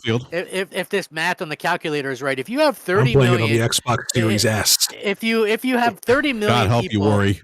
if you have 30 million people paying $15 a month, and I'm not saying that's what's happening right now, but I'm saying if that's the case, that's $450 million a month, which is $5.4 billion a year. Like it doesn't take as many of these hundreds and hundreds of subscribers that you would think. Whereas like some of these, in my opinion anyway, like when you look at a Netflix or whatever, they've got to come out with a lot more content. Like Microsoft's like, we want to come out with 4 or 5 games, Right. and then of course they get the indies and stuff, which don't cost them nearly as much. You know what I'm saying? So it's like it's not. I don't Also, think It it's, movies also are completely costs money to different. get content on their Yeah, on but, their like, subscriptions yes, and and Netflix doesn't make a lot of its own stuff. It has like almost all those things are like contracts, so that's different. But games are so much different. This is people always bring these things up as if they're like going to work exactly the same as a business. Now, Netflix cancels a show after 2 seasons if it isn't a massive hit. And a massive hit means selling merchandise because that's where they're going to really make a money on a show if they start selling merchandise because that's the only way you can really that's monetize how you're a successful that audience. wresler. Right. If you Yeah, sell exactly. merchandise, it's not. Merch. Yeah, merch. Right, wrestlers and wrestlers, movies, all TV about the shows merch. do not have microtransactions. That's the big difference. A lot of games in Game Pass will have Or microtransactions. Will have seasons. Well, yeah, OnlyFans does have microtransactions. Oh, yeah, I actually know it damn well, does. Brad. Brett, I heard you doing OnlyFans, by the way. Is that true? Yeah, absolutely. Listen, you said stop messaging me. You know damn absolutely. well I do. But it's like if a game is successful, it can turn into a service. It can turn into this long-term thing that can make money in other ways. And so you don't necessarily have to be this thing that has 200 million Meta. subscribers. You can make more So, money. Jeff- Like this is why movies are so jealous of video games because video games can turn into this ongoing software. Jeff, you know the thing is, and I gave you praise Is that for the this. metaverse? I gave Jeff praise for this during the week, too. I'll say it to him right while he's on the show. Jeff, you said the 3 tiers of what PlayStation was going to say. You said this weeks ago, okay? Yes. So everyone was like, when we saw all these articles and we saw all this YouTube, and shout out to Sean who said it earlier on the show, He's like, it was basically just clickbait by the media. You said what these were. So when people were like, "Oh, geez, I'm a little down. I thought we were going to get day and date." I'm like, did nobody hear what you said? I mean, you were very clear that day and date was not part of this service. So do you think that it is kind of all this talk that whether it be CrossFire, listen, say CrossFire or not, there's a bunch of other shows that are having these same topics. So my point is like, is this kind of a media-driven thing, Jeff? I mean, you talk to the media, you are the media. What do you think? I mean, what's your take? A little. Because you said it wasn't going to be any different than what it was. You called it. Sony themselves said that. Right. I'm completely guilty of putting in my story that this is Sony's answer to Game Pass. That was a line in my story. But I don't know if that's necessarily the wrong thing. I think Sony sees this as an answer. Like it is an answer. Like, right. But it also doesn't have to be the only answer. Things are going to change over time. Of course. It also doesn't need to be everything. It just is, and really, it's an answer for like people on the service saying we want PlayStation Now and PlayStation Plus to make more sense in the way Game Pass Ultimate makes more sense, and they certainly accomplished that. Yes. But when the headline from Bloomberg was like just straight up, this is how Sony is going to compete with Game Pass. And we put those headlines out there expecting people to understand the nuance of these things, and then they don't. That doesn't always happen. People kind of take it to mean it never happens. Yeah, it never happens. Because I want people. Come on, it never happens. Wait, go ahead. Say it again, Sean. I said it because I want people to click my stuff. I don't care. See? Sean's like, I'm not hiding anything. Is that the key? Is that the key? I need to learn. Yeah, right? So You got to put yourself in. You got to put yourself in there making some kind of silly face or silly face and next headline I would have done it a long time ago. I'm so mad. or that troll picture crying, whatever it is, Hey, that's a good one too. A lot of people are starting to use that. Yeah. I'll just say that I think for the most part that this is something that we could have maybe tried to frame it a little bit better than just say Sony is going to be doing their own thing, and they don't need to be doing exactly what Game Pass is doing. They've made it clear they're not going to do it. Right. If what that means to you is day and date releases, it's certainly not going to happen. I still think that this is it was still, even in that context, a little disappointing. I was expecting more from like PS3 emulation. It sounds like that might still come down the line, but right now, how is it, Jeff? How is it we're hearing that there are teams out there that are emulating the PS3 games? Is it a financial thing that it costs so much that Sony doesn't want to put the money forward? It doesn't cost that. I mean, it's expensive. It is expensive. It is definitely. I think it's more like a time thing. I think Sony has their engineers working on certain stuff that is more that it will make more money instead of something that just costs a tiny bit of money in the grand scheme of things. It's like it is going to be a couple $1 million. Like that's no. I mean, that's no chuckle or whatever. But when you're taking people off working on something that could make them more money on top of that, then that like it's looks a lower bad priority. Yeah, exactly. And Mooch, but I still think they'll end up doing it. Yeah, I got a question for Jeff. It almost sounded like Jim Ryan kind of left the door open for day and date, or for, for their subscription service. Like he mentioned something like if the market changes or whatever. I mean, if the market does shift, you got to imagine they might do it, right? But I think it's PR talk. And Jeff, when you've covered more of the PR talk from all three companies, right, than anybody probably on the channel. Like, to be honest with you, like that's. But is that PR talk? I mean, because if the market does shit, you never leave the door closed in any direction when you're talking to the media like that. I would never close the door. What do you think? I think it's more like. I mean, I think it's they might see a value in keeping that door open specifically for a different kind of game than what they are known for right now. So the other half of that quote, the other half of that quote was what? We see the value in live service games, not a subscription service for all games. Bingo.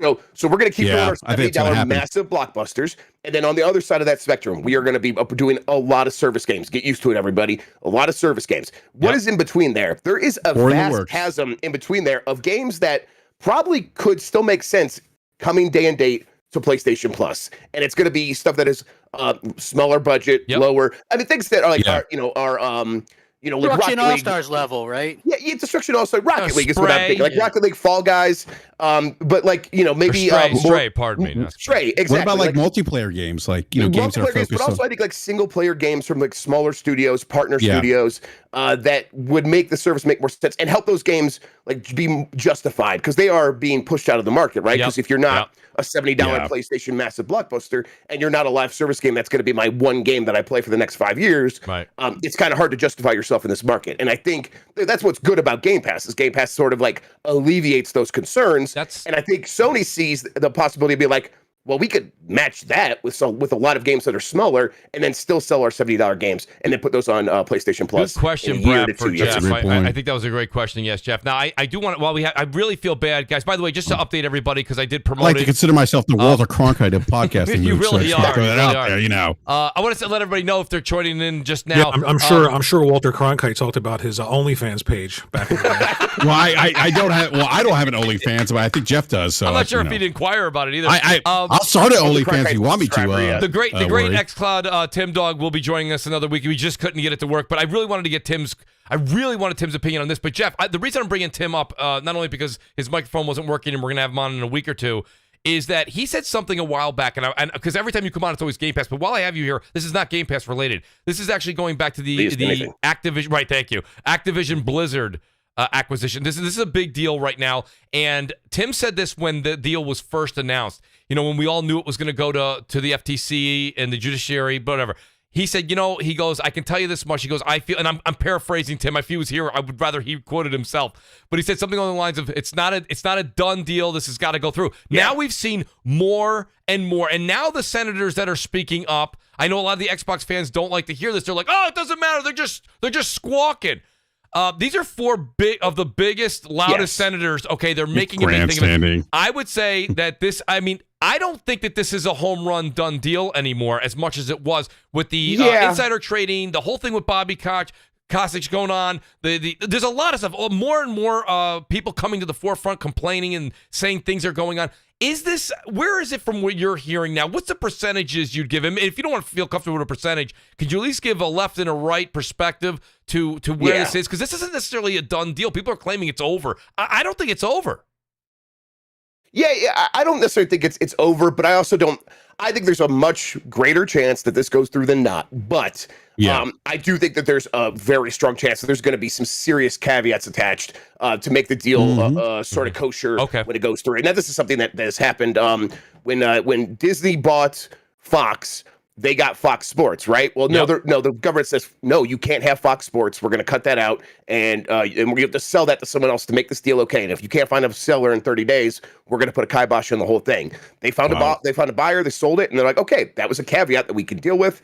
I think some stuff like that could happen. One of those things, though, could be Bobby Kotick's exit package. And if that becomes an issue, that could, I think, actually cause the deal to deteriorate. Now, that is still pretty far-fetched. I think that these senators, while they are making a lot of noise, they don't actually have control over the FTC directly. And the FTC is going to they still need to follow their precedent, and they need to continue to like just go by the letter of the law. And by the letter of the law, most this deal does still not like reach true monopoly or even quite monopsony. It's getting closer to monopsony, but still, I think that the bigger issue here is will the people working at Activision be in a better environment afterward? That seems like hard to argue anything but yes. Will competition be affected? Well, a little bit, but this is still not going to make Microsoft the biggest gaming company. They'll be able to argue that stuff. I think the deal's still going to go through, but I think they will find some ways to put pressure on. One of the caveats was they're going to keep some of the stuff, the more popular stuff, on other platforms anyway. Exactly. Like they might have to like put that. Like they might have to like put that in writing or something, right? Yeah. They might have to like not just say that. They might have to operate this business more independent than they would have otherwise. But I still think like they'll be able to make even if they do that, they'll still be able to make their deals very easily. Where it's like, and all the Activision games are still coming to Game Pass on day one. That doesn't really affect anything. Like we could still do that. So I think for the most part, the way that we've envisioned this deal so far is actually how it's going to end up. But I think they will try to do everything they can to make sure that the government feels okay about it. And if that means like self-defining and self-limiting what it actually turns into, they'll do that. Well, I said, I guarantee that's why Phil is going to be the CEO of Activision after, because who better to to write that ship than that guy right there. I mean, honestly, Right. I was saying this earlier today. There's like nobody in the industry more respected. If you look at Microsoft, they're always in the top of best places to work. Yes, most worldwide. diverse, most this, that, the other thing. That's exactly what this is all about. And I said this all along. I was like, that's why that this will go through. Yeah, the games can be on PlayStation and even Nintendo, but the real deal for Microsoft is it helps Game Pass because hell, you're going to be able to play stuff like Diablo or Call of Duty. I kept on telling people that this is a great thing because at any rate, they can bring back some of those IP and let some of these studios do other things, which you're never going to get under Activision. And Kotick is a huge douchebag. Like, this guy needs to get out of there like yesterday. Yeah. You know, like how that, like that. What's the You know, alternative? the only problem I got, crap, and don't get me wrong, that what you just said was I'm not saying anything you said was wrong. All I'm saying is that there's an asterisk that you have to read the bottom of the page. And I the get thing you, is, but what's the Microsoft alternative walking to in- Microsoft not getting them? What's the alternative? That's I don't know. I mean, who knows? They're going to go The back to alternative business as is on usual. the business as Well, usual. the shareholders should always vote Bobby Kotick out. Yeah, they can vote him out. I mean, there's ways to get him out besides Microsoft going in. They seem they got to pay him a lot to get him out. I'll tell you, the one thing I say, and Jeff, you know, and like you said, I think that there will be. He said he had to run. Oh, did he have to bounce? Shoot, I wanted to Yeah. get his opinion on this last one thing. I think that Oh, when it Mooch, real quick though, real quick, can I just chime in? Yeah, I do think they're like on the political side. It is a little bit of political grandstanding. Like I got a buddy on Capitol Hill who actually mentioned that they were going to kind of go after Microsoft on this. And this is when the deal was announced, and that's what's happening. And part of it's because they are taking a tough stance against tech. It's going to go through, but they want to create that perception that that's what I was going to say. They at least Microsoft's raise gonna be the objection. Microsoft is going to be the example here. Yeah, exactly. But the deal's going to go through. The main thing that I wanted to point out was I see it like, and it's mostly a lot from PlayStation fans. They're like hoping that this deal falls through. Do you not understand? Like, you're going to get the games anyway. Yeah, crap. The problem is it's going to be much better I'm glad you for brought Microsoft this up. to own This isn't them. a PlayStation fan, Xbox fan Well, I thing. see a lot of PlayStation fans that's what hoping that it falls through. Well, that's what you're going to see. But at the end of the day, and I'll get Sean, I like to bring you in because you're kind of like a lot of us on the show. We've known each other over the years. It's nice to get your take on it because it's a refreshing outside look. My thing, when I've said the crap a number of times, and me and him have talked about this, that's why I'm going to this length, is that we've learned over history, and history repeats itself. ZeniMax was a very large deal, right? We've talked about all the IPs that Microsoft has gathered through the ZeniMax deal and Bethesda. And now to take the Activision, let's say that there aren't any caveats written, right? And even if there are, the fact of the matter is that now you have Microsoft with all of these IP. Listen, they're having a hard time with their own internals when they only had 5 studios. Halo's a mess, okay? Gears didn't sell nearly as well as it used to. We're hearing all the issues at Undead Labs. We're hearing that Fable's having a problem finding enough people to find out what an RPG is versus an open world. I mean, again, though, what I'm we saying is, kinda, if you can't handle your own bedroom, don't go handling the world yet. And now they're going to go and take, right? This is the problem, Mac. No, this is a big deal, crap, because you have one company taking over everything. They are basically going to be the largest. And Grubb said, this is why I wanted to ask him. He goes, they're still going to be behind Sony and Nintendo. Yeah, week 1. Not in like year 8. No, they're not. Because they're legitimately going to own the majority of the market. And let me tell you something. History repeats itself. It's never good to have one company own everything. I don't care how great the spokesman There's so many other companies. Well, that's a lot of them, though. Companies. It's a lot of them. It is. It is. But I mean, you got companies that own even more. You've got companies that own even more. And I also think you're being a little bit unfair when you bring up stuff like Fable. Okay, Fable is the one you could say is unfair, but that's fine. But Undead Labs is an absolute mess. What's an absolute mess? Undead Labs. Well, if you read the article, they say right here. It's in a good place now. They say good place. No, they don't say it's in a good place. It's half of them said that, the other half didn't. Well, it says that at what I'm reading now, it says that it's in a. They believe that it's in a good place in 2022, and are very hopeful that the game. Okay, those who have stuck around. Employee opinion on the game now seems mixed, and this is a quote. Some say it is finally turned a corner, while others are more skeptical of how the project will continue with further departures and under the studio's current leadership.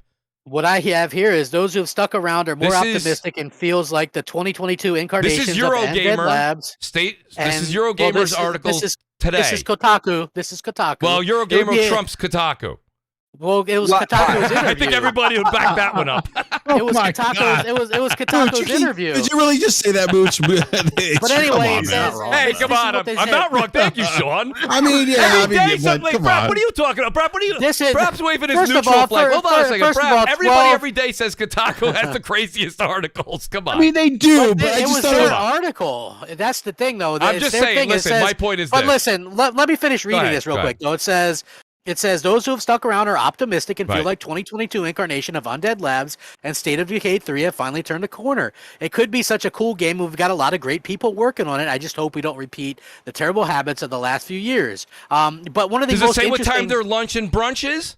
I mean, what the Well, hell is here's- that? That sounded like the here's- most here's the thing. Mickey Mouse article Here's when there's a real problem. Here's the thing. Here's the first comment that I wanted to read on this, though, and this is exactly what I got from it. It says, reading through all this in the quotes, I'm somewhat confused as to order of events. Right. It was a reasonable place to work. Microsoft bought it and left the old manner of working in place, thinking if it ain't broke, don't fix it. Mm-hmm. The CEO got paid, stopped giving a shit, brought in shitty replacement. Mm-hmm. Shitty replacement brought in a bunch of people who were in one particular covered up And they're still toxic there. environment. And they're still there. Microsoft eventually become aware this wasn't a couple of isolated incidents and pushed out the terrible manager. Since then, the hiring practices have improved and the staff has been able to push back against other examples of terrible leadership. In Sounds fact, like a Microsoft, mutiny. It doesn't sound like a game developing company at all. well, listen, and a lot of this stuff was from years ago. So I mean, and Phil Spencer just a couple weeks ago said that State of Decay 3 is his most anticipated game, and it's so much fun to play. Again, Jim Ryan, Phil Spencer are walking around doing PR talk. That's But fine. and again, that's his job. nobody was even That's his talking job. about this though. Like they're like, what Well, game all are right. you most So hold on. excited for? Let me like ask- out of the I got it. dozens and dozens he could have said, he brings up He State of also Decay said 3. Crackdown 3 was outstanding and he couldn't wait to play it, and we saw that He went. said it was much more. He said it was much more closer to what a traditional Crackdown game was, and you know what I'm saying. I get that because that's that. But he didn't have to Listen. bring this game up. Listen, is it's the thing, it's is like what I'm saying the Mets manager says we're going to be great when we just lost our third in picture. My point I understand, is, hold on. but nobody brought this game up specifically. Is what I'm saying. I just Go can't ahead, believe Roy. I haven't been here. I haven't been here. I haven't done a like, is this crap gamer? Yeah. Yeah. Okay.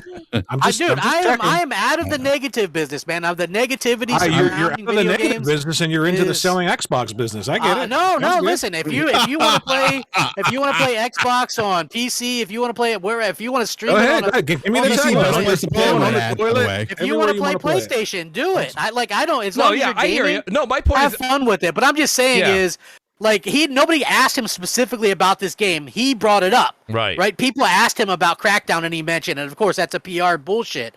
But if he's just talking about his specific, the funnest game that he's playing right now, the most anticipated game, and out of the whole list, he mentions this game. Well, that like, I give just, you. you know what I'm saying? That's Like, shocking. That is that's all I'm shocking. saying. And a lot of the things that people are I'll give you trying to Yeah. and a lot of the things that people are trying to put as a negative, both Grubb and Jez Gordon have said that Perfect Dark is in a great state right now. So then Like show it's in it. a really good spot. Right. So So then well, show it. Show me not- State of Decay 3. Okay, Show so me are they Perfect going to just Dark. drop that footage randomly now, or are they going to hold some kind of event and show some of this footage? I mean, Who cares how they listen, do listen. it? They just need to do it. Just They, show and it. they I mean, will. I It's mean, not listen. like games All were these just companies. recently announced. They were announced years ago at this None point. of these companies, That's yes, right. and none of these companies are just going to do it. You think they're just going to do that? No, they're going to do it on. Oh, can I a ask you a specific question? Just let time. me ask. So Just then let me ask a don't tell me question. that the game looks great. Are Show you me saying? that the game looks Are great. you saying? Are you saying because Phil Spencer said he loves State of Decay 3 and it's the most fun to play? It's his So- most anticipated, specifically. Okay, but are you saying because he said that that means that now you have to be excited about the game and it's going to be I'm good? not saying I have to be excited. I don't give two shits about State of Decay 3. Well, because you were talking about it for the last 15 I was minutes. talking about it because he was bringing it up. He brought up, he's like, Fable, all these games are in terrible array and this and that. But we've heard from multiple people now that it's not exactly the case. We see these hit pieces for sure. Right? I think mean, that- didn't we? but I And I think- said the same thing when they were doing hit pieces against Naughty Dog with The Last of Us 2 and people doing Right. crunch and all this I stuff. think Like, what what's a bunch important of to bullshit. remember. Right, that's but here's what's true. important. Nonsense. Here's Come what's on. important to remember. Right. Here's what's important to remember. Nobody working at Microsoft or Sony saying anything should be taken That's where I'm at. at face value. I'm not Nobody. listening to any of that. Phil Spencer delayed agree. Crackdown 3. Phil Spencer delayed Crackdown 3, and he said that he delayed it because he wanted it to sit next to Gears, Forza, and Halo. So, he can talk about State of Decay 3 all he wants. He can say it's the most fun. It might be the most Sure, fun he to him. hoped it was. He actually, the most fun to him was playing a Voodoo Vince. He talked up that. I'm sure he had a great time playing that game. I'm sure he had a great time playing it, but it didn't do his much. memory was playing that with his kid, with his child, right? And that's what I'm Yeah. saying. Like, you can't just listen to what like an executive says and base your. I agree 100%, but I'm saying, like, if somebody's taught, like, if it was in a piss poor state, that's not the game you're gonna bring up in your mind when somebody asks you. Right, but it's also game, okay. you know? But it's also okay to say that if it's not in a bad state and you're bringing it up, it's also okay to say, show it to people. I stop agree. talking. I'm looking forward to seeing what Xbox and Bethesda has to show this year. I know there's not going to be an E3 per se, but they're still going to do an event. They're still going to do it. You know what I mean? But here's the thing, though, Crap. And the only reason, and your point, I want to defend both sides here, I think, because Crap, you made a good point with what you were saying. I really, really think you did. And Sean, the thing is that Sean's right in the fact that show the game. And so Crap's saying, well, they're not going to just show it right now on April when they probably have a show planned in June. But where they went wrong, and where worry myself, I think Sean are saying is they should have shown this game last year, or maybe December or January, earlier this year, maybe 6 months before they had an E3. Show something. Sony does their state of plays. Nintendo does their directs. Show a 3-minute segment and stop all the nonsense if there is no need for nonsense. Mooch, you constantly say that PlayStation doesn't have to do what Xbox does. So why are you saying that Xbox needs to do what because PlayStation? No. I'm a consumer. I want to buy the game. If you're going to say the game is great and Phil Spencer's going to say this is the best thing since sliced bread, it's the most thing I'm looking forward to this game more than anything else. Show the game. Why are you looking at it? Well, how do we know they won't We're the show consumers. Show us. How do we know they won't show it at their event? They're probably going to, but this has been shown. This has been talked about for, was it 2 or 3 years ago this game was brought up? Yeah, I just want to chime in real quick. Come on, 3 years. The studio's doing. Wait, Brad, real quick, and I'll give you the mic. Yeah, the studio, according to what Crap's saying, the studio's doing great. It's just a bullshit piece. It's just this. No, and that. I didn't say it was a bullshit piece. I said what did you call it? You said it was. I said it was a hit piece. So it's a hit piece. Which it is. They interviewed. But it's 3 years and we haven't seen 5 minutes of it. I don't agree that. I don't agree that's a hit piece. I don't think it's a hit piece at all. They announced it in. Look, I don't. Pardon me for speaking wrong. Crap did say they announced hit it in piece. He did say hit piece. They announced it in summer of 2020, so not 3 years ago, by the way. Not even 2 years ago. So again, it would be perfect timing for them to showcase these games at a show sometime this year when they decide to do that. Jeff Grubb did his game mess thing. It looks like they're going to be having their own thing in June again. It's not going to be E3, right? But it's still going to be there. It's still going to be a Bethesda Xbox showcase. Absolutely, they're doing their own thing. They're still going to do. They're still going to do an hour and a half. Well, they were going to do their own thing even if E3 was a thing. They were still going to do it in the Microsoft Theater on their own time anyway. Yeah, so listen, and whatever they plan to show, they plan to show it. I agree they should show stuff, but I also see it from their point where they want to have this one big event still, and they do things a little bit more traditional, and they want to do that event to get people excited. I can't really argue with that. Like, it is what it is. Hopefully they do a couple more things. According to Jeff Grubb, they've got something in December as well. So we'll see what happens. I mean, I'm excited to see what they have. They have a ton of stuff to show off. Hey, Crap, just so you guys know, and BRAP, I apologize, but this is just coming out on Twitter now. It was 8 hours ago. I didn't see this one, but people are commenting it now. Elizabeth Warren, senator, she says Activision's history of unchecked workplace misconduct and discrimination. If the merger with Microsoft happens, conditions for workers could get worse, she says. Which I'm not saying she's right. I'm saying that my point being is that's why Microsoft's actually under their own investigation too for similar things. Right. That was demanded actually by the shareholders at Microsoft. So that's why I said to Crap earlier. I said, those best places to work list are. Look, I take it with a grain of salt. And I'm telling you this as for somebody who's in talent acquisition management. Mm-hmm. Yeah, I mean they're great PR pieces, but a lot of the times it's just PR. There's things that are going on behind the scenes that. If people really knew what was happening, tons of issues. It's not like one is exempt. I do want to say something though about maybe the hit piece about what's it called? State of Decay 3. State of Decay, Undead Labs, I don't look. There's some serious allegations there. I don't think we should be calling sexual harassment, sexual discrimination hit pieces. I don't want anyone to marginalize those things because there's an issue in the industry with that. There's a big issue that needs to be fixed. It's not just Undead Labs. We've seen this with Activision. Mhm. Sony's had its own issues. Sony's investigating it too. Yeah. Microsoft's investigating it too. There's a problem in the industry right now with those things. We know about Quantic Dream, which just got purchased. Like there's a problem. And we should say that those things are hit pieces because alleged problem. Even if it's alleged, we shouldn't try to marginalize those things. And Listen, and I because mean, because it, I- well, let me this is- finish. this- Wait, okay, go let me finish Go ahead. because those things are happening. Like we keep hearing this over and over and over again. There's a problem, and it's not a Microsoft problem. It's not a Sony problem. It's an industry problem, and it's something that needs to change. It's very unfortunate. Yeah, and it happens. I definitely agree with you on that. But in this whole thing, they also stated that with Undead Labs, they pushed the management out, and there's a lot of developers within Undead Labs that are like, wow, we finally turned a corner. So Well, actually, no. is Microsoft Crap gonna said get it. raised? No, They did. Xbox. They That's- interviewed. if The you thing read, is, they interviewed 12 mostly former employees, right? 12 mostly but former you can't- employees. you And can't some of the discredit the- people. Some of the people that were claiming sexism were like, "Well, they didn't listen to my idea." Mm. That's not sexism to me, right? There was a part in I'm the sure article there's- here, though, where the only I'm part sure I'm there's talking about. bi- I'm sure there's there men could be- who there don't could be- have their ideas. There could be sexism Well- though if the majority of ideas that are being reset like that the managers or whatever the case is are being receptive to are for males. I mean that Well, happens. maybe the females just didn't have a good idea. You can't just go, oh well, she's a woman. We got to take her idea more seriously. If the guy has the better idea, The problem is that it's not just an isolated incident. I would say maybe it's but this is a problem we're seeing across the industry. I And I think understand we that. need to- I think when it Deshaun comes down to Watson it, and Deshaun I'm talking from a Watson is top level because I who don't. got accused of sexual. Well, hear me out, guys. Hold on. Wait, and the other thing, and the other thing I'll say, the other thing I'll say too. The other thing I'll say too is there's a reoccurring theme here. Mhm. Microsoft needs to figure out how to manage studios that need managing. Like we're seeing this come up over and over again, and they are doing something. And this isn't, again, I'm not saying that Microsoft can't do it, but they are going down an unprecedented road that's never happened, where they're acquiring so many studios. There's going to be certain studios, and I'm telling you this from a TA perspective. There's certain people, certain employees that need a little more handholding than others. And the sales pitch, and I've heard this from other developers from Microsoft, is come in, we're this inclusive workforce, your ideas are value, we're not going to micromanage you. That doesn't work for everyone. And they need to figure that out.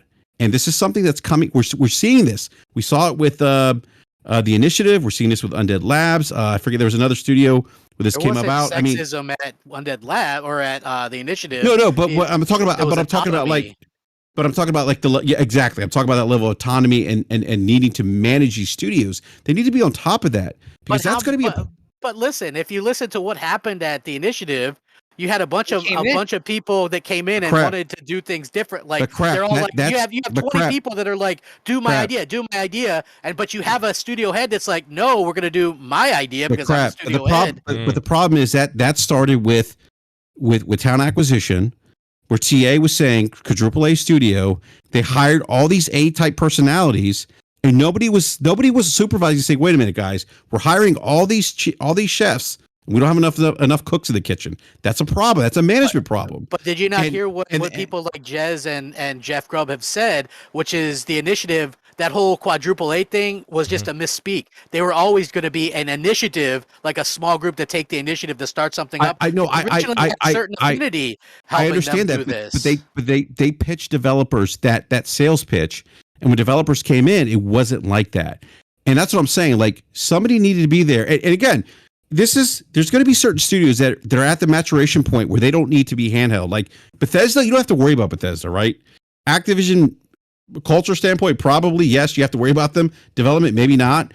But they need to figure that out, because these are reoccurring things that are coming up with Microsoft that they need to figure out who are the ones, what studios need a little more resources, a little more hand-holding. Well, that's they're going to have to figure that out. And I really think that's the thing. And that's taking this full circle with what BRAP ended with right there. And I think both of you, stated your cases, is that I think that's the concern when I keep hearing Microsoft's like, let's just bring in more. Let's bring in more.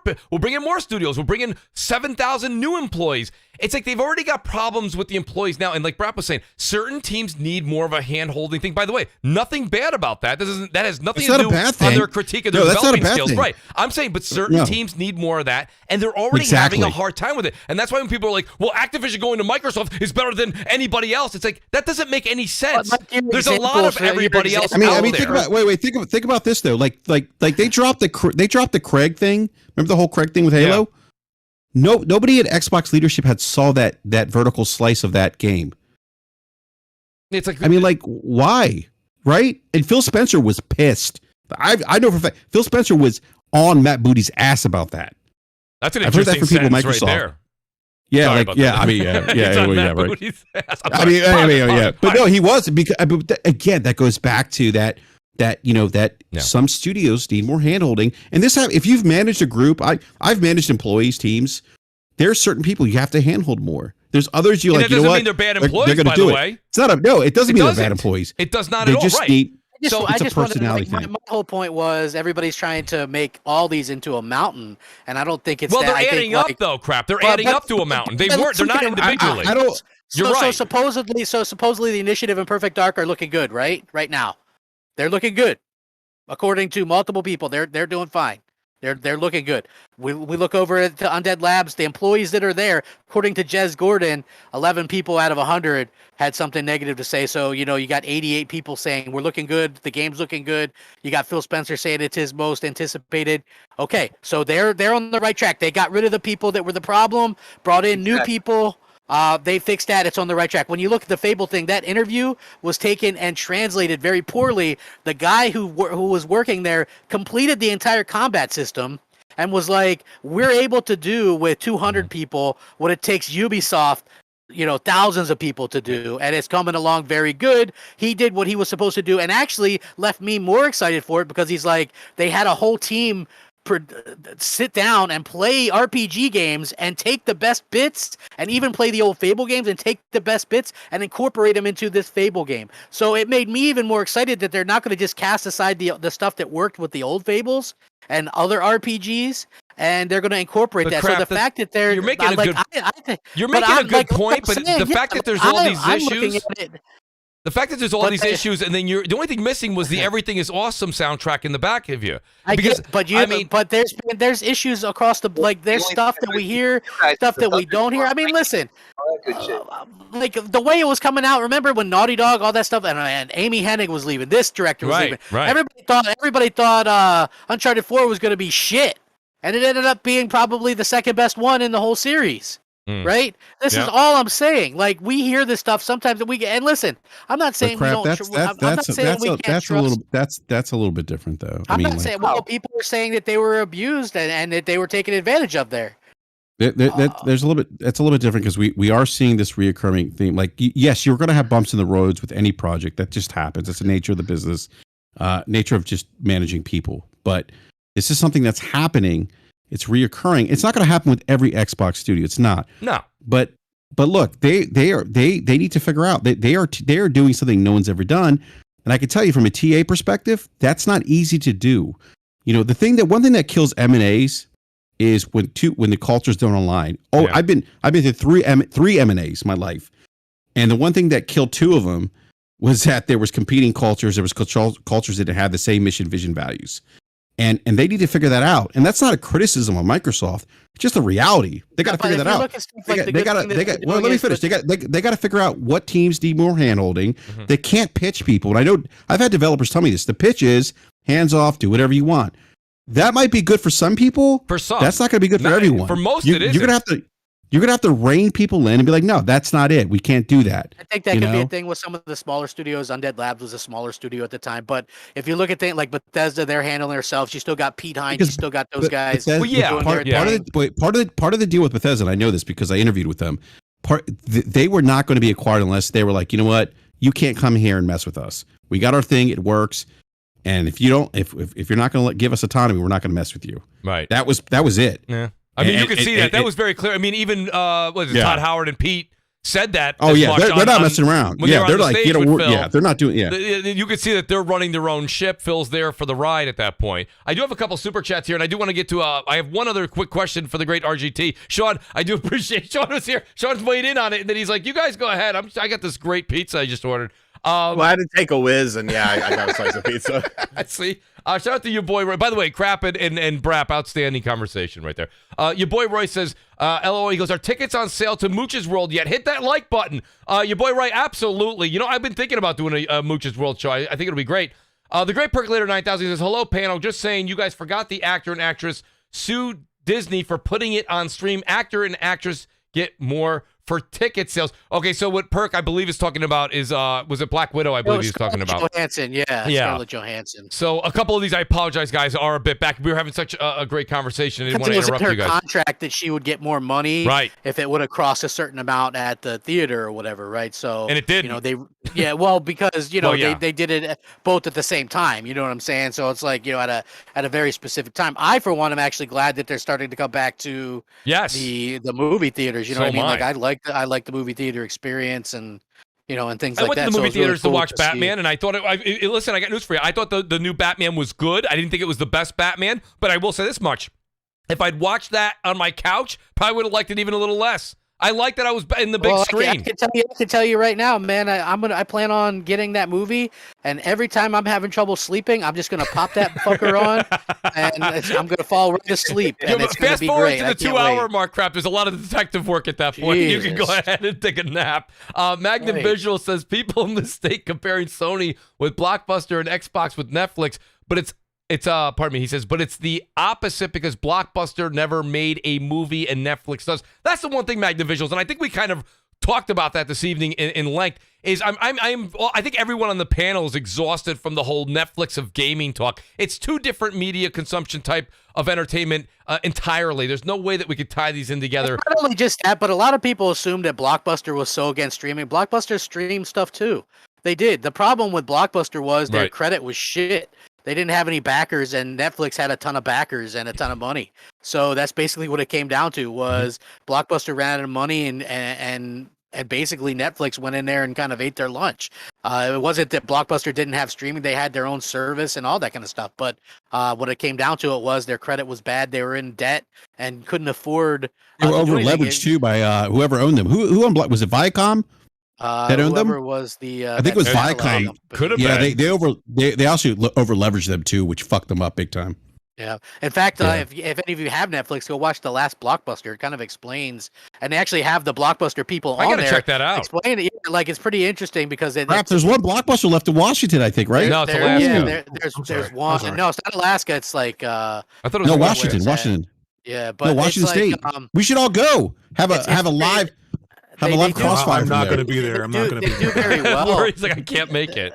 They do very well, but the interesting thing is like the guy who used to own Blockbuster, he talks about it. He's like, a lot of people say it was because they beat us in streaming. And he was like, it wasn't that. It was like they were in debt. They were spending all this, you know what I mean? And then they couldn't get any backers, and that was basically what happened. So they kind of ended up kind of screwing themselves over. That's interesting because I guess the thing we hear all the time with a lot of these subscription services too, Crap, is that right now they're all in knee deep in debt. But the good news is that, especially in Microsoft's case, they can be in debt and they can just kind of sit in it and it doesn't affect them. When your FU money is hundreds of billions of dollars, I mean, it's not really something that you really care about because the question you're getting that mind share. The question we have, and it's not for tonight, it's not for this year, it's probably not even for the next 3 or 4 years, is just how long will Microsoft or any of these subscription services go while they're in the red? This is what I said. I said this on Twitter one day, and people were like, Microsoft's got money to burn, man. But after 8 years of being in the red, you never know if they want to keep burning. You know, they don't report the Xbox division, the SEC, man. I gotta be honest,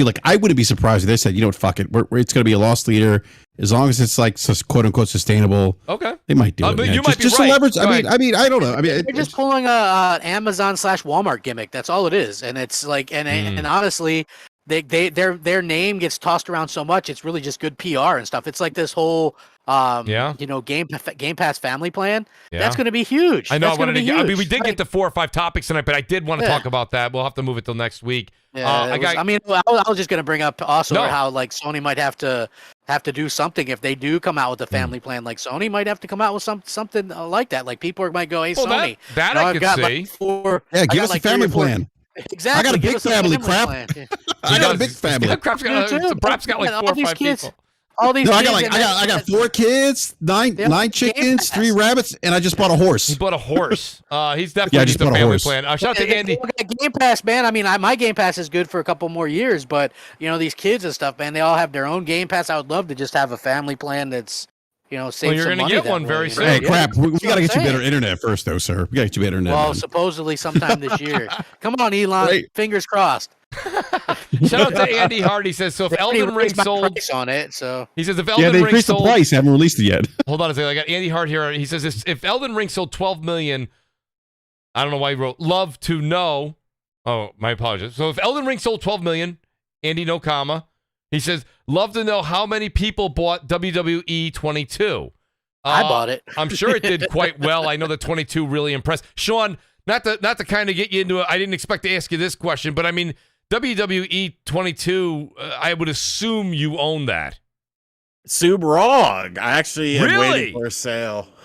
They've screwed me over too many times. Oh, really? Is it a bad game, Sean? Is it bad? So amazing. No, I mean, I haven't played it yet because it's really, really just because I've been so burned on some of the of course, WWE 2K20. Like, no, you have to earn my money. So yeah, I have 20 was bad, but this is, I got to be honest. So I bought the regular version and it was so good. Then I bought the season pass, man, to get the extra. Like, it's that good. Like, the only thing that I would complain about is the fact that like to do like the when you're creating a player for the My Rise section of it, it's like it was hard to find the thing to create your own hairstyle or beard and stuff. Like originally I just had a generic looking guy. I'm like, what the hell? And then so finally I looked into it and it's like some weird menu thing that you have to get into to create, like, make yourself have different kinds of hair and like a beard and stuff and all that kind of stuff. So but the customization was a little weak, but I will say, actually, it was good. I'm not a WWE was weak guy. I don't watch or follow, but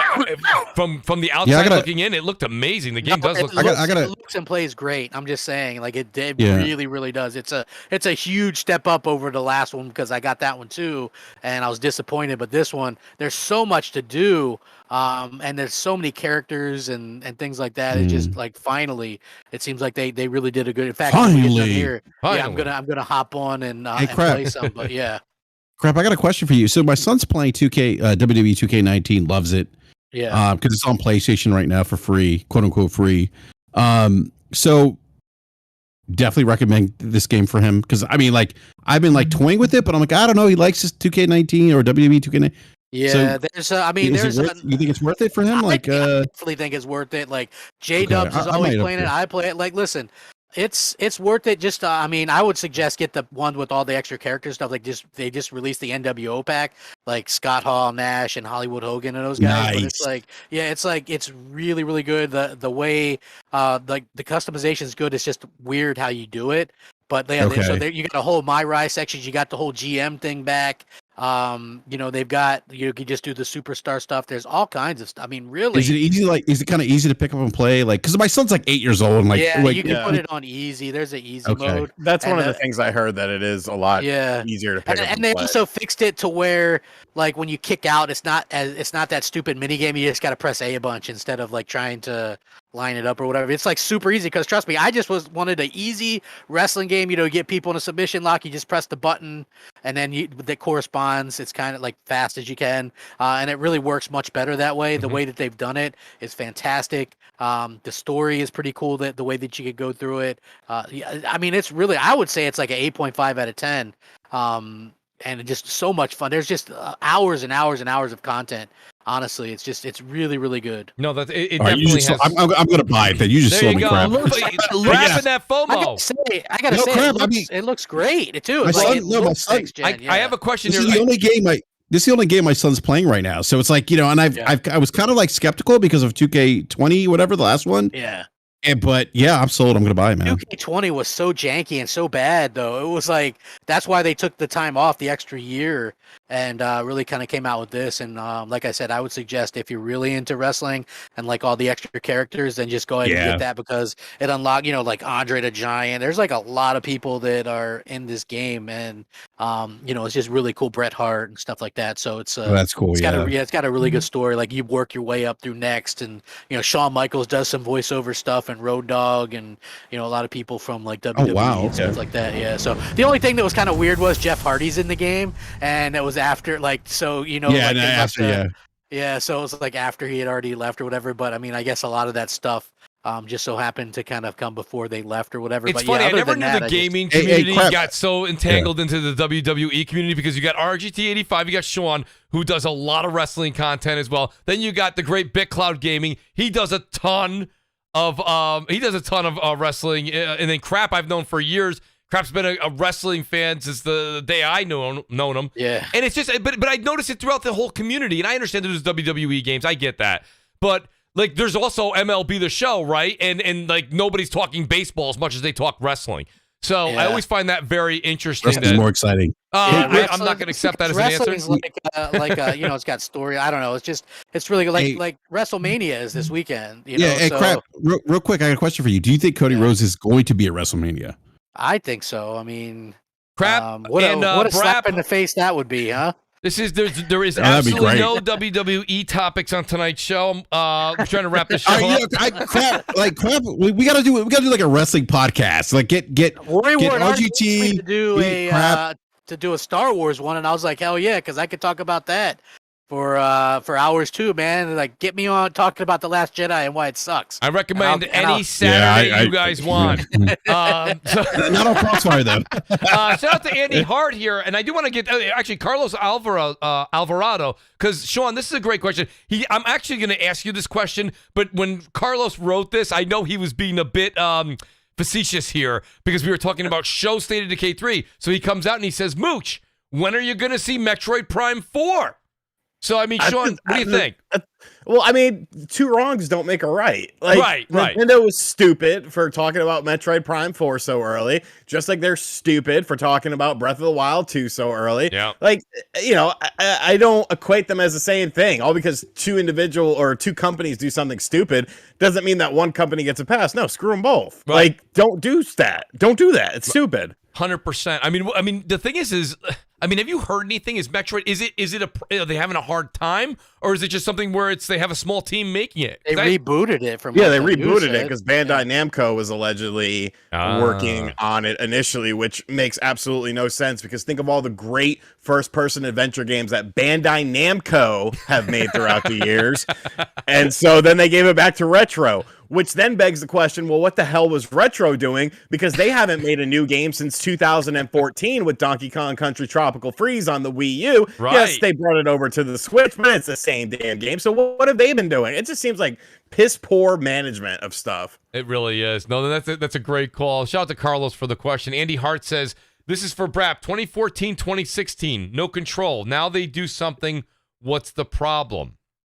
I'm not sure what he's referring to there. Andy, are you talking about... I'm sure he may be talking about Xbox management. I'm not sure. Andy, if you can clarify just in the chat, I'll try to get back to your question. Shout out to Who Are You 5. Shout out to the entire panel. You all make work so bearable. It's great. Even you, Crap, you'll get them next time. I think Crap did a great job tonight, to be honest with you. The thing is, I have to be very careful sometimes with what things I say in my opinion. This is not my channel, and I don't want to get anybody in trouble. So, I mean, I have very strong opinions about this stuff. And, it's like, I tend to watch my P's and Q's for Mooch's sake, because I just it's just how I am, man. I'm a very Crap. I think you handled yourself outstanding. I thought you answered the questions. You definitely, you and BRAP had a great segment there. There's no doubt about it. It's why we call it Crossfire. It's not called Kumbaya. So I really, I'm thankful to each one of you guys and how you handled yourselves. That being said, guys, here's the thing. It's after 9 o'clock in New York, and I promised these guys. I know that. I got Sean. He's got a cold pizza in the kitchen. These guys are going to be really upset with me. So I want to say this much. I want to say thanks to everybody first and foremost. Again, shout out to xCloud Tim Dog. We couldn't get his mic working tonight. He wrote me a number of times. We've discussed through the show. He's going to be on in a few weeks. It's going to be great. He's getting his new Somebody get that Surface. man a headset. He's getting a new Jeez. headset, and he's getting a brand new PC, a laptop Surface device. So he's gonna talk to Phil. Right. Phil is taking care of Tim. Tim is in good hands. So that being said, I just want to let everybody know. Shout out also to the great Xbot448, who generally has to bounce right at the 9 o'clock hour. So we'll give him a plug at the end. But let me start in reverse order here. Sean, I got to be honest with you. I am so happy. I hope you feel the same way. I am so happy you made tonight's show. I mean, we had you, which is just, I watch your channel. Always great to watch what you're saying. Look at the channel's just amazing. But then you had the great Jeff Grubb on, and you guys are buddies as well. So I don't think the night could have went any better. Sean, thanks for being here tonight, buddy. Let people know where they can find you. Not like they don't know, right? But, Sean, like I say, just you're a down-to-earth guy, dude. I got to be honest with you. Part of the reason that I watch a lot of your content is maybe it's because you're a Northeast guy. A lot of the takes you have, whether it be sports, gaming, and the industry, I happen to just fall in line with what you think. So I always appreciate when you can come on the show, love your content, let people know where they can find you. And of course, the Mooch will be bothering you again, probably in about 6 to 8 weeks to come back on the show. I'll be there. Thank you for the kind words. It's probably the nicest thing anyone said to me on YouTube. You can find me on RGT85 on YouTube, Facebook, Twitter, Instagram, all that stuff. I made a very stupid April Fool's video today where I said I was quitting talking about video games and I was exploring 3 different options. One option, I act like I'm a high school baseball analyst. One option, I act like I'm a rapper. And one option, I act like I'm going to start doing Spawn Wave Exposed videos in a 37-part series. And they're all just as ridiculous as it sounds. I don't know. I was just bored, and it sounded like a funny video. So be sure to check that out. I like how you not only did you tweet that out, but you also apologized to Spawn. And it's so funny because you guys are like, and I've had, this, Sean. Spawn's been on the channel a bunch of times, but I've had him on CrossFire. And Spawn is very, very, he's kind of very, he's got his own rules and the way that he does his channel and show. And you're like that, like, curveball, right? So when you guys are together, I just think it's great, man. It's like the odd couple for gaming, and I love it. I think it's fantastic. I kind of play into that because he's a very unique individual, but he's a cool dude. He's a great dude, great to have, and I'm very grateful when he does grace us on the show here. So Sean, thanks so much, buddy. Please, guys, go over and check out RGT85. You guys know him on Twitter, everywhere. It's RGT85. And then I got my buddy here, of course, Worry Ward 73. Worry, I got to be honest with you. You're doing something that I don't do, and I know you're always really tough on yourself, but you're making videos almost every day, and when it's not every day, sometimes YouTuber. He's like honestly, I would think he's a full-time YouTuber. He's got great video production. He's got great takes. Oh yeah, you're insane if you think they're great video production. Oh, he's got you're using Apple devices. Now you're just. He's got the greatest production value I've ever seen. Oh my goodness. I'm just trying to keep Worry going. I want Worry to I don't ever want him to leave the space. Is what I'm trying to do here. He should have never left. He had brilliant stuff, man. Next gen smoke. There it is. Eventually, when I have time, I'll actually learn how to do a live stream, right? Please. Myself. Wow, what's the best cam? Well, that's every week, crap. Jeez. I'm usually just a little faster on it. Wow. Yeah, they've really enhanced the spamming, by the way. Congratulations to those guys. Yeah, they did. It's almost as bad as like Instagram and stuff, man. Everything's a bot. You go to click on the comments on something, it's like, come check out my story. Is it big? So every comment, you're like, man, I just want to see people making fun of LeBron. Don't get BRAP going on that. Do me a favor, Worry. Will you plug your channel? Because I want people to really go over and enjoy the content that you're creating. It's just Worry Ward on YouTube. If you want to look at Star Wars rumors and video game rumors and stuff like that, head over there. I'd appreciate it. Obi-Wan show. And there was actually just a leak in terms of the show, and it's a video of a fight scene. So if you want to have it spoiled for you, search Obi-Wan Vader. If you want to have it ruined for you. We're going to break up the figures again, because I used to love that, man. I still have all that stuff. Yeah, I'm in love with it. Well, I guess I'll do the quick outros because the great BRAP had to leave apparently. So shout out to Basement Radio Arcade Podcast. BRAP is every Wednesday night, 9 p.m. Eastern time on his channel. Guys, we are going to be streaming on Mooch TV. Twitch.tv, Mooch TV over this entire weekend. Mooch is on cam there. Yeah, baby. Come over and check. What a handsome Italian. I really try my best. I got to be honest with you. This is the one thing, and I don't want to keep RGT any longer, but I don't know how you do the cam stuff so long, RGT. You got to get the lights. You got to get all. No, I've got everything already set up. Everything, and my new place that I bought, it has a big ass basement. Oh, you're lucky, everything dude. Is set up. I have to turn set things everything on, up. and then that's it. Crap. Are you streaming tonight? Not tonight. No, tomorrow I'm planning to do some streaming. I'll probably do an Elden Ring stream. I don't know if it'll be Saturday. I know everyone does like, and then I'll be doing Wonderlands probably Sunday. So I don't know. I know everyone makes fun of the name. But the game just looks so bad. What, Tiny Tina's Dialogue. Wonderland? Oh no, Elden Ring. Elden Ring. Well, crap. Like, I'm not going to sell you on a Souls game. Don't play it. You know. Jeff Grubb says you look like if New York was a human. Jeff, you're not the only one to say that. That's so great. You look like if New York was a human. That's fantastic. In all honesty, like that means I'm the stereotypical New Yorker. I don't know if that's a good thing or a bad thing. I'll have to sleep on that and answer it next week. Yeah, shout out to Jeff. Jeff's always come over to the streams as well and hung out with me. I appreciate that, Jeff. Jeff, actually, to believe it or not, I wanted to get you to join a stream. If I'll reach out to you at another time for that because we have some great topics to discuss. And guys, check out Xbot448 everywhere. Again, xCloud, Tim Dog couldn't make it. He'll be back in a week or two. Guys, that being said, please go over and check out Mooch TV. It's Mooch TV everywhere. Drop the O's for zeros. And we will see you guys next Friday, 7 p.m. Eastern time. And guys, really appreciate it. Shout out to the great Jeff Grubb, too. Thanks for coming on the show, Jeff, and adding all that insight. It's much, much appreciated. We'll see you next Friday, 7 p.m. Eastern time. Good night and enjoy your weekend. Later.